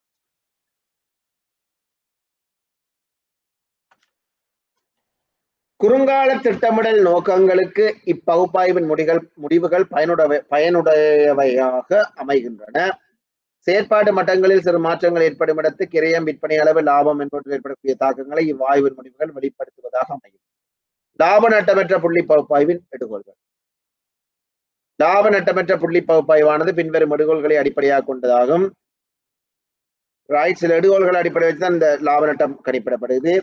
அதே நேரம் இதுல நீங்க முக்கியமா பார்க்க வேண்டிய விஷயம் என்னன்னா, எவ்வாறு லாப நட்டமற்ற புள்ளி பகுப்பாய்வுக்கான சூத்திரத்தை நாங்க கண்டுபிடிக்கிறோம்ன்றதா, சமன்பாடு எப்படி நாங்க வடிவமைக்கிறோம் என்றதை நாங்க இதுல கவனிச்சு கொள்ளணும். பிரேக் ஈவன் பாயிண்ட், லாப நட்டமற்ற புள்ளி, அது அலகுகள்ல நாங்க சொல்லுவோம், பெறுமதியிலே நாங்க கணிப்பிடுவோம். அது எக்ஸாமினர் எப்படி கேட்கிறாரோ அதுக்கேற்ற மாதிரி நாங்க அந்த விடையை நாங்க கொடுக்க வேண்டியிருக்கோம். அலகுகள் கேட்டாருன்னா அலகுகள் அளவு கொடுக்கணும், பெறுமதியில கேட்டாருன்னா பெறுமதியில கொடுக்கும். சரியா? சோ லாப நட்டமற்ற புள்ளியை நாங்க அலகுகள்ல கேட்டாருண்டா எவ்வாறு கணிப்பிடுவோம்டா, அதுல தரப்பட்டிருக்கு பாருங்க. லாப நட்டமற்ற புள்ளி சமன் மொத்த நிலையான கிரயம், டோட்டல் பிக்ஸ் காஸ்ட் என்னதால பிரிக்க போறீங்க, அலகொன்றுக்கான பங்களிப்பு, கான்ட்ரிபியூஷன் பெர் யூனிட்டால பிரிக்கிறீங்க. அதே கேள்விய உங்களுக்கு ரூபா பெறுமதியில கேட்டானுண்டா, லாப நட்டமற்ற புள்ளி உதாரணமா 1000 யூனிட்ஸ் சொல்றீங்க, அப்ப அதுக்குரிய வேல்யூ என்னன்னு கேட்கிறான், பெறுமதி என்னன்னு கேட்டா நீங்க என்ன சொல்லுவீங்க, அதே மாதிரி மொத்த நிலையான கிரயத்தை அலகொன்றுக்கான பங்களிப்பால பிரிச்சு போட்டு அலகொன்றுக்கான விற்பனை விலையான பிரிச்சுட்டீங்கன்னா சரி. அல்லது என்ன செய்யலாம்டா, மொத்த நிலையான கிரயத்தை ஷார்ட்கட் நாங்கள் ஏற்கனவே பார்த்து பெறுமதி எப்படி பாக்குறது, இந்த முன்னுக்கு டார்கெட் சேல்ஸ் பெறுமதி பார்த்துனாங்க இல்லையா, எதிர்பார்க்கப்பட்ட விற்பனை பெறுமதி, அதே என்னதால பிரிச்சுனாங்க, பங்களிப்பு விற்பனை வீதத்தால பிரிச்சுனாங்க. அதே மாதிரி தான் இங்கேயும் என்ன செய்ய போறோம், மொத்த நிலையான கிரயத்தை பங்களிப்பு விற்பனை வீதத்தால பிரிச்சு விட்டோம்டா உங்களுக்கு என்ன வரும், லாப நட்ட புள்ளி பெறுமதியில விடை வரும். ரைட்.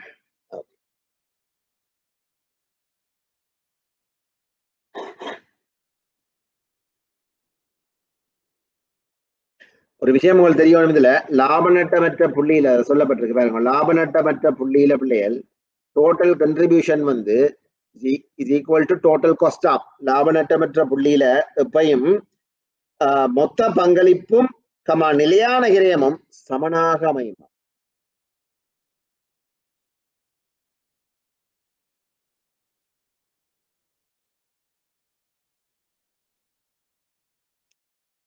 பிக்ஸ் காஸ்ட் இதுல மாறி அடிபட்டுடுது. டோட்டல் கன்ட்ரிபியூஷன் எதுக்கு ஈக்குவலா இருக்கும், பிக்ஸ் காஸ்ட்டுக்கு தான் ஈக்குவலா இருக்கும் பிள்ளைகள். சரி, லாப நட்ட புள்ளியில் பிக்ஸ் காஸ்ட் வந்து எதுக்கு ஈக்குவலா இருக்கும், டோட்டல் கன்ட்ரிபியூஷன், மொத்த பங்களிப்புக்கு மொத்த நிலையான கிரயம் சமனா இருக்கும். படம் பார்க்கலாம், படம் சூரியக்குள்ள பார்ப்போம்.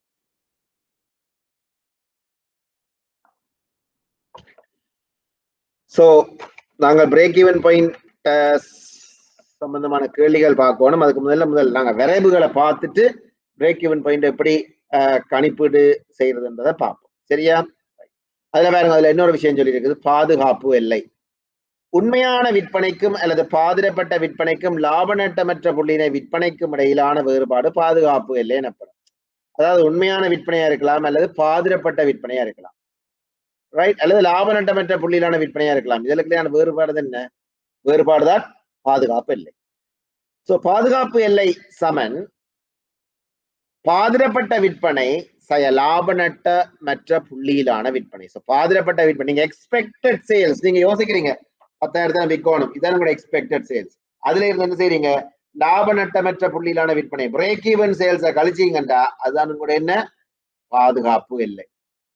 எக்ஸ்பெக்டட் சேல்ஸ் 10,000, லாப நட்டமற்ற புள்ளியிலான விற்பனை 6,000, உங்களோட பாதுகாப்பு எல்லை 4,000. நீங்க உங்களோட சேஃப்டி ஜோன் என்ன, 4,000 யூனிட்ஸா இருக்கு. பாதுகாப்பு எல்லை வீதத்தை நீங்க பார்க்கலாம். அதே மாதிரி தான் பாதிரப்பட்ட விற்பனை செய்ய லாப நட்டமற்ற புள்ளியிலான விற்பனையை நீங்க என்னத்தால பிரிக்கணும்டா, பாதிரப்பட்ட விற்பனையால பிரிச்சு, பாதிரப்பட்ட விற்பனையை பிரிச்சு 100ஆல பெருக்கும். அதை கவனிச்சுக்கணும். சரி, ஸோ கொஸ்டினை பார்ப்போம். வரையறுக்கப்பட்ட ஏபிசி உற்பத்தியாளர் கம்பெனியானது தனி ஒரு பொருளினை உற்பத்தி செய்கின்றது. ஆண்டொன்றுக்கான மொத்த நிலையான கிரயம் 1,20,000, விற்பனை விலை அலகொன்றுக்கு 120, மாறும் கிரயம் 90. கேட்கப்பட்ட கேள்விகள்: முதலாவது பங்களிப்பு விற்பனை வீதம். ரைட், ஒன்னொன்னா செய்து போவோம்.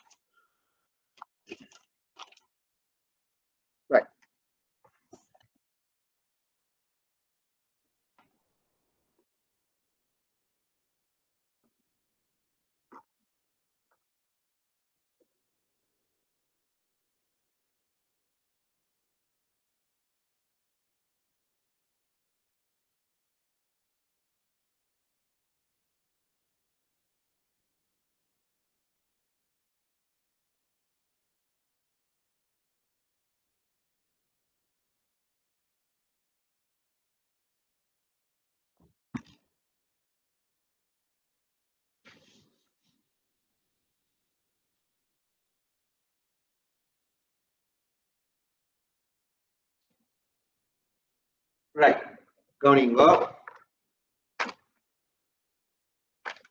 முதலாகட்ட கேள்வி, ஆண்டொன்றுக்கான அலகொன்றுக்கான பங்களிப்பு.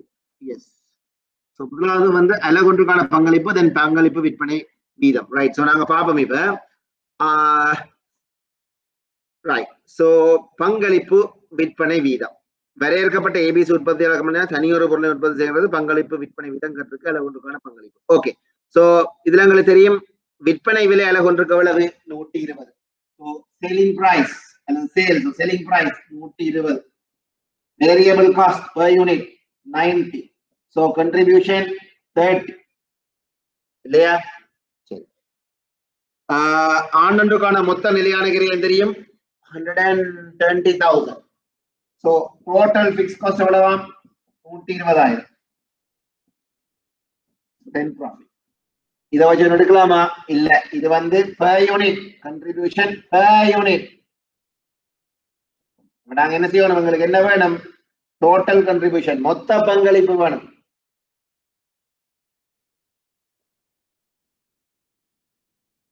மொத்த பங்களிப்பு தெரியுமாண்டா கழிச்ச பண்ண என்ன வரும்? ப்ராஃபிட் வரும்.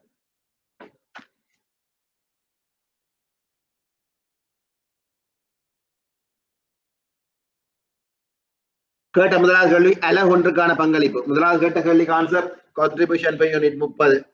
இரண்டாவது கேட்ட கேள்வி பங்களிப்பு விற்பனை வீதம். இதுதான் ஃபர்ஸ்ட் क्वेश्चन. क्वेश्चन நம்பர் 2 பங்களிப்பு விற்பனை வீதம். So contribution over sales into 100. 30 இன் கீழ் 120 தர 100. எவ்வளவு ஆன்சர்? 25%. மூன்றாவது கேள்வி லாப நட்டமற்ற புள்ளி அலகுகள்ல கேட்டிருக்குது. மூன்றாவது கேட்ட கேள்வி என்ன கேட்டீங்கன்னா பிரேக் ஈவன் பாயிண்ட் டிஇபி லாப நட்டமற்ற புள்ளி அலகுகள்ல கேட்டிருக்கணும்.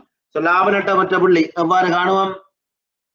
மொத்த நிலையான கிரயத்தை அலகொன்றுக்கான பங்களிப்பால பிரிப்போம். சரியா? சோ மொத்த நிலையான கிரயம் என்ன?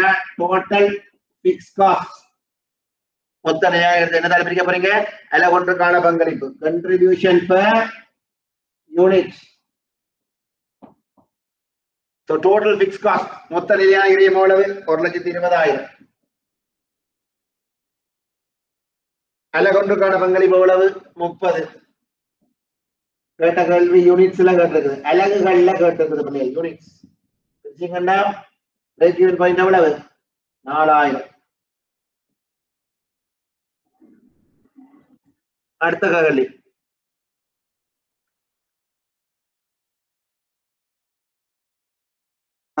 லாப நட்டமற்ற புள்ளி ரூபாயில கேட்டிருக்கு. ரைட், சோ ரூபாயில கேட்டா என்ன? பெறுமதியா கேட்டிருக்குது. பிரேக் ஈவன் பாயிண்ட் 4வது கேள்வி பெறுமதியில கேட்டிருக்குது. Right, value. So break even point வேல்யூல கேட்டிருக்குது. சோ வேல்யூல கேட்ட என்ன சமன்பாடு? மொத்த நிலையான கிரயத்தை கண்ட்ரிபியூஷன் பெர் யூனிட்டால பிரிச்சு போட்டு, ரைட், கண்ட்ரிபியூஷன் பெர் யூனிட்டால பிரிச்சுட்டு என்னதால பெருக்கணுமா? அலகொன்றுக்கான விற்பனை விலை பெர் யூனிட் செல்லிங் பிரைஸ் ஆல பெருக்கணுமா? Selling price per unit. அப்ப மொத்த நிலையான செலவு டோட்டல் பிக்ஸ் காஸ்ட் எவ்வளவு? 1,20,000. contribution per unit 30. selling price per unit 120 120. திருப்பி எவ்வளவு? 4,80,000. இந்த வேல்யூவை நாங்க ரெண்டு விதமா காணலாம். என்ன ஒரு ஈக்குவேஷன் இருக்கு என்னடா பாத்தீங்கன்னா தெரியும். ஓ break even point value எப்படி காணலாம்டா மொத்த நிலையான செலவு டோட்டல் பிக்ஸ் காஸ்ட் என்னதால பிரிக்கலாம்? பங்களிப்பு விற்பனை வீதத்தால பிரிக்கலாம். அதாவது CS ரேஷியோ. இந்த பங்களிப்பு விற்பனை வீதத்துக்கு இன்னொரு பேர் இருக்கு பிள்ளைகள், CS ratio. contribution over sales. contribution over sales ratio என்னன்னு சொல்லுவோம்? CS ratio. இதத்தான் இன்னொரு பேர் பங்களிப்பு விற்பனை வீதம். ரைட். சோ பங்களிப்பு விற்பனை வீதத்தால பிரிச்சு விட்டோம்டா சரி. பங்களிப்பு விற்பனை என்னன்னு சொல்ல போறோம்? CS COS ratio. CS ரேஷியோன்னு சொல்லுவோம். சோ உங்களுக்கு தெரியும் TFC எவ்வளவு? 1,20,000. பங்களிப்பு விற்பனை வீதம் CS ரேஷியோ ஏற்கனவே கண்டு வச்சிருக்கோம் 25 வீதம். வச்சிருக்கிறோம். கண்டிப்பா என்ன ஆன்சர் வரணும் உங்களுக்கு? இருக்கீங்கடா 4,80,000 வரும். சோ நீங்க இப்படி செய்தாலும் ஒரே ஆன்சர் தான். இந்த வேல்யூ வச்சு செல்லிங் பிரைஸ் பாயிண்டால பிரிச்சாலும் ஒரே ஆன்சர் தான். ரைட். அடுத்த கேள்வி. நிறுவனத்தின் ஆண்டு ஒன்றுக்கான திட்டமிட்ட விற்பனை அலகுகள் 5,000 எனின் பாதுகாப்பு எல்லை அலகுகளில் பாதுகாப்பு எல்லை பெறுவதில். ரைட். சோ நிறுவனத்தின் ஆண்டுக்கான திட்டமிட்ட விற்பனை 5,000 என்றா பாதிரப்பட்ட பாதுகாப்பு எல்லையை காணட்டான். ரைட். திட்டமிட்டது பாதிரப்பட்டது எவ்வளவாம்? 5,000 என்றா அலகுகள்ல கேட்டிருக்குது பாதுகாப்பு எல்லை எவ்வளவு? பாதுகாப்பு எல்லை அலகுகள். பாதுகாப்பு எல்லை எப்படி பார்க்கிறோம்?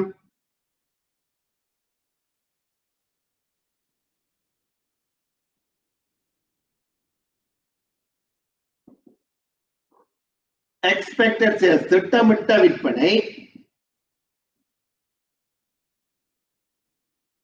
expected sales minus break even sales. அதாவது லாப நட்டமற்ற புள்ளியில இருக்கிற விற்பனை. திட்டமிட்ட விற்பனை செய்ய லாப நட்டமற்ற புள்ளி விற்பனை. expected sales minus break even sales. expected sales எவ்வளவாம்? 5,000 என்றா எக்ஸ்பெக்ட் பண்ண 5,000 என்றா உங்களோட லாப நட்டமற்ற புள்ளியில இருக்கிற விற்பனை எவ்வளவு? break even sales எவ்வளவு? கண்டுபிடிச்ச நீங்கள் 4,000 யூனிட்ஸ்ல 4,000. அப்ப 5,000ல 4,000 கழிச்சீங்கன்னா 1,000 என்ன? பாதுகாப்பு எல்லை அலகுகளில், அதாவது யூனிட்ஸ்.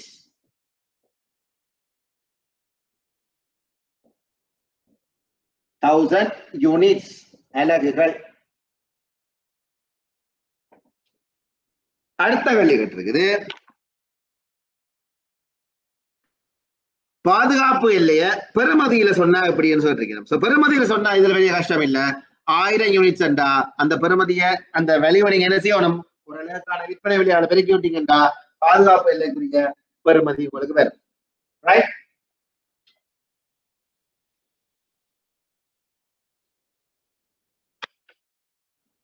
யூனிட்ஸ். அடுத்த இருக்குது பாதுகாப்பு எல்லை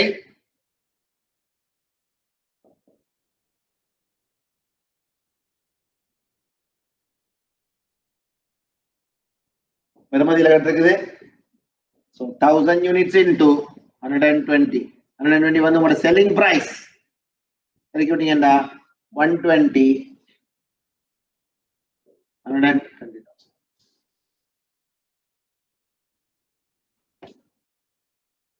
ரைட்.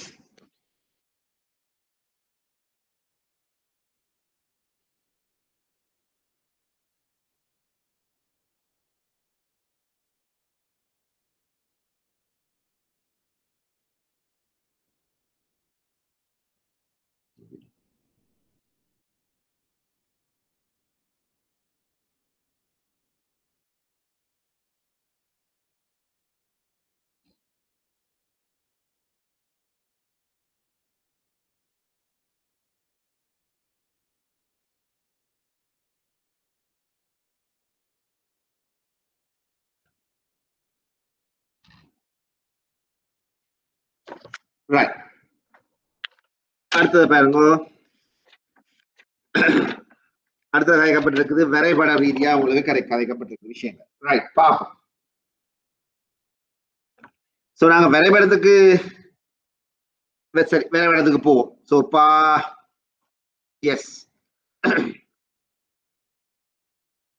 லாப நட்டமற்ற புள்ளி பகுப்பாய் பாத்தீங்கன்னா பிள்ளைகள், நாங்கள் 3 விதமான வரைபடத்துல நாங்க இந்த லாப நட்டமற்ற புள்ளி பகுப்பாய்வை நாங்க காட்டலாம். லாப நட்டமற்ற புள்ளி என்ன மாதிரி காட்டுறதுனா 3 வகையான வரைவுகளை நாங்கள் காட்டலாம். முதலாவது வரைவு வந்து மரபு ரீதியான வரைவு. ரைட். ரெண்டாவது வரைவு பாத்தீங்கன்னா பங்களிப்பு வரைபடம். மூன்றாவது பாத்தீங்கன்னா லாப அளவு வரைவு. சோ நாங்க 3 விதமான வரைவுகள்லையும் இந்த பிரேக் ஈவன் சேல்ஸை நாங்க காட்டலாம். சரியா? சோ அதையும் பார்த்தோம்னா சரி,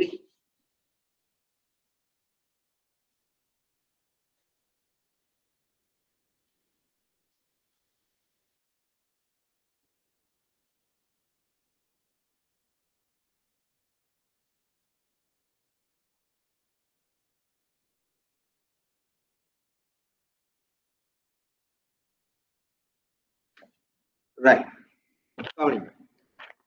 முதலாவது பாகம் மரபு ரீதியான வரைபட முறை.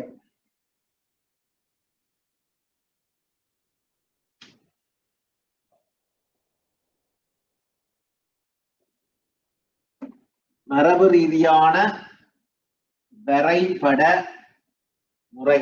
சரியா? சோ முதலாவது பாப்போம் மரபு ரீதியான வரைபடம்.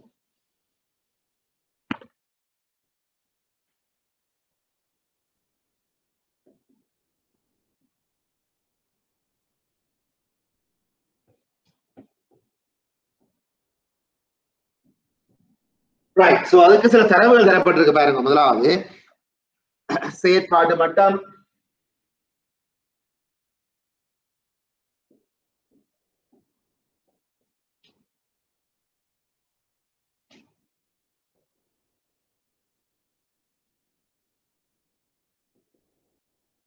முதலாவது சொல்லப்பட்டிருக்கு செயற்பாட்டு மட்டம். அடுத்த நிலையான கிரயம், மாறும் கிரயம். நிலையான கிரயம் பிக்ஸ் காஸ்ட், மாறும் கிரயம் டோட்டல் காஸ்ட் டிசி. அடுத்த மொத்த வருமானம் டிஆர். மொத்த வருமானம் total revenue, total cost, variable cost, fix cost. செயற்பாடு மட்டம் அலகுகள்ல சொல்லப்பட்டிருக்கு. யூனிட்ஸ் சைபர், இது யூனிட்ஸ் 4 லட்சம். நிலையான கிரயத்தை பாருங்க, 0 இருக்கு, 1 லட்சமா இருக்குது, 4 லட்சமா இருக்கு, 1 லட்சமா தான் இருக்கு.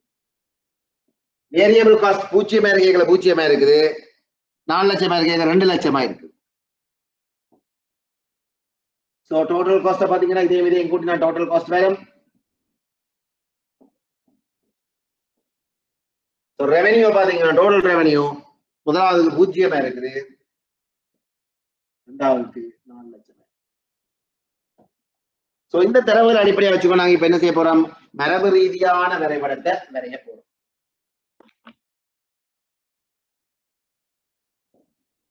சோ மரபு ரீதியான வரைபடத்தை நாங்க வரைய மிக முக்கியமான விஷயத்தை கவனிக்கணும். என்னன்னா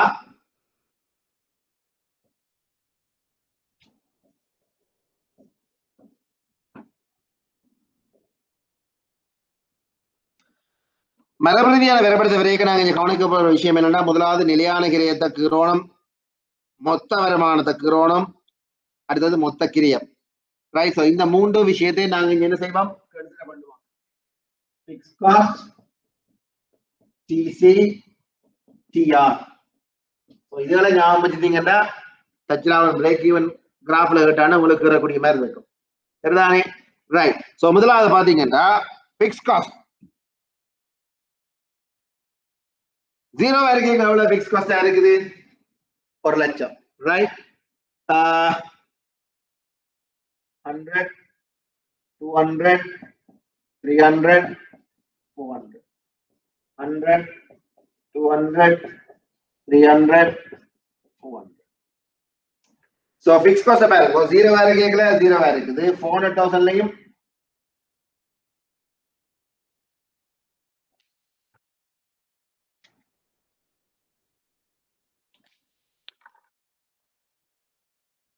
ஜீரோ கேக்கல 0 400,000லயும் சோ இது உங்களோட ஃபிக்ஸ் காஸ்ட். அடுத்து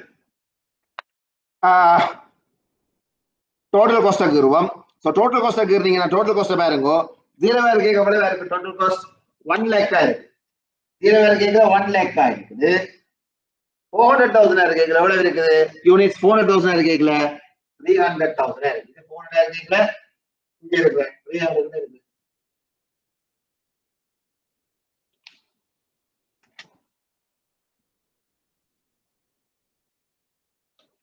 சோ இதெல்லாம் உங்களோட variable cost. Sorry, yes, variable cost. Total cost.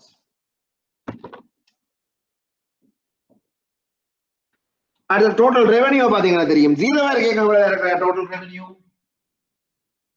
0 400,000 கேட்க எவ்வளவு இருக்கிற டோட்டல் ரெவென்யூ 400,000.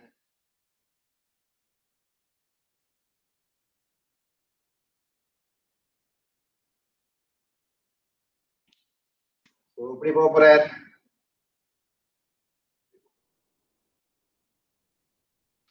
ரைட். சோ இப்ப நாங்க இதோட அசியூம் பண்ணலாம் எங்களுக்கு தெரியும் இந்த பாயிண்ட் டிசியும் இதான் உங்களோட டிஆர் ரைட். டிசியும் டிஆரும் கட் பண்ற பாயிண்ட் இந்த இருக்கு இந்த point. So TC equals TR இருக்கிற இடம் தான் உங்களோட BEP break even point. So இந்த break even point வந்து பாத்தீங்கன்னா எவ்வளவு யூனிட்ஸா இருக்குது break even point இது யூனிட்ஸ் 200,000 யூனிட்ஸா இருக்குது. இது வந்து வேல்யூ ரைட். சோ 200,000 யூனிட்ஸா இருக்கேல உங்களோட வேல்யூ எவ்வளவா 200,000 இருக்கு. உங்களுக்கு தெரியும் பிரேக் ஈவன் பாயிண்ட் எது play TR and TC equal cut பண்ணுது. TR and TC பாருங்க கட் பண்ற பாயிண்ட் TR TC இந்த ரெண்டுமே ஈக்குவல் ரெண்டுமே வெட்டு பண்ற புள்ளி அங்க அதான் கூட பிரேக் ஈவன் பாயிண்ட் லாப நட்டமற்ற புள்ளி ரைட். சோ உங்களுக்கு இதுல ஒரு விஷயத்தை கண்டுபிடிக்கலாம். இவ்வளவும் TC பிள்ளைகள் இவ்வளவும் TC இங்க பாருங்க இங்க இருந்து போகுது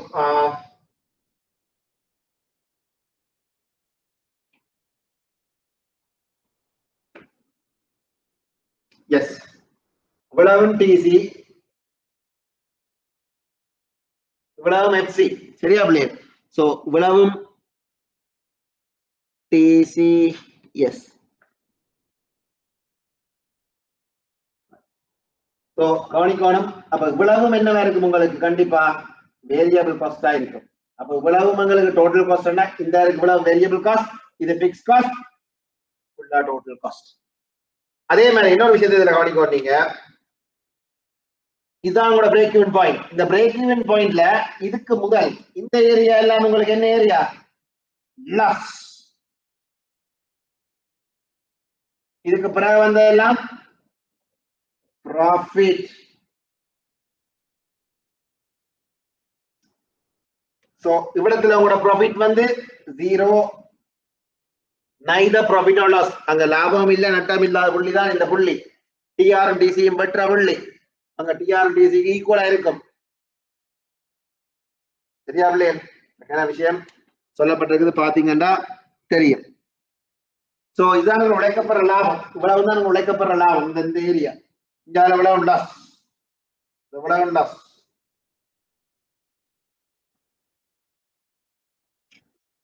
ரைட். சோ நாங்க நிறைவு செய்வோம்.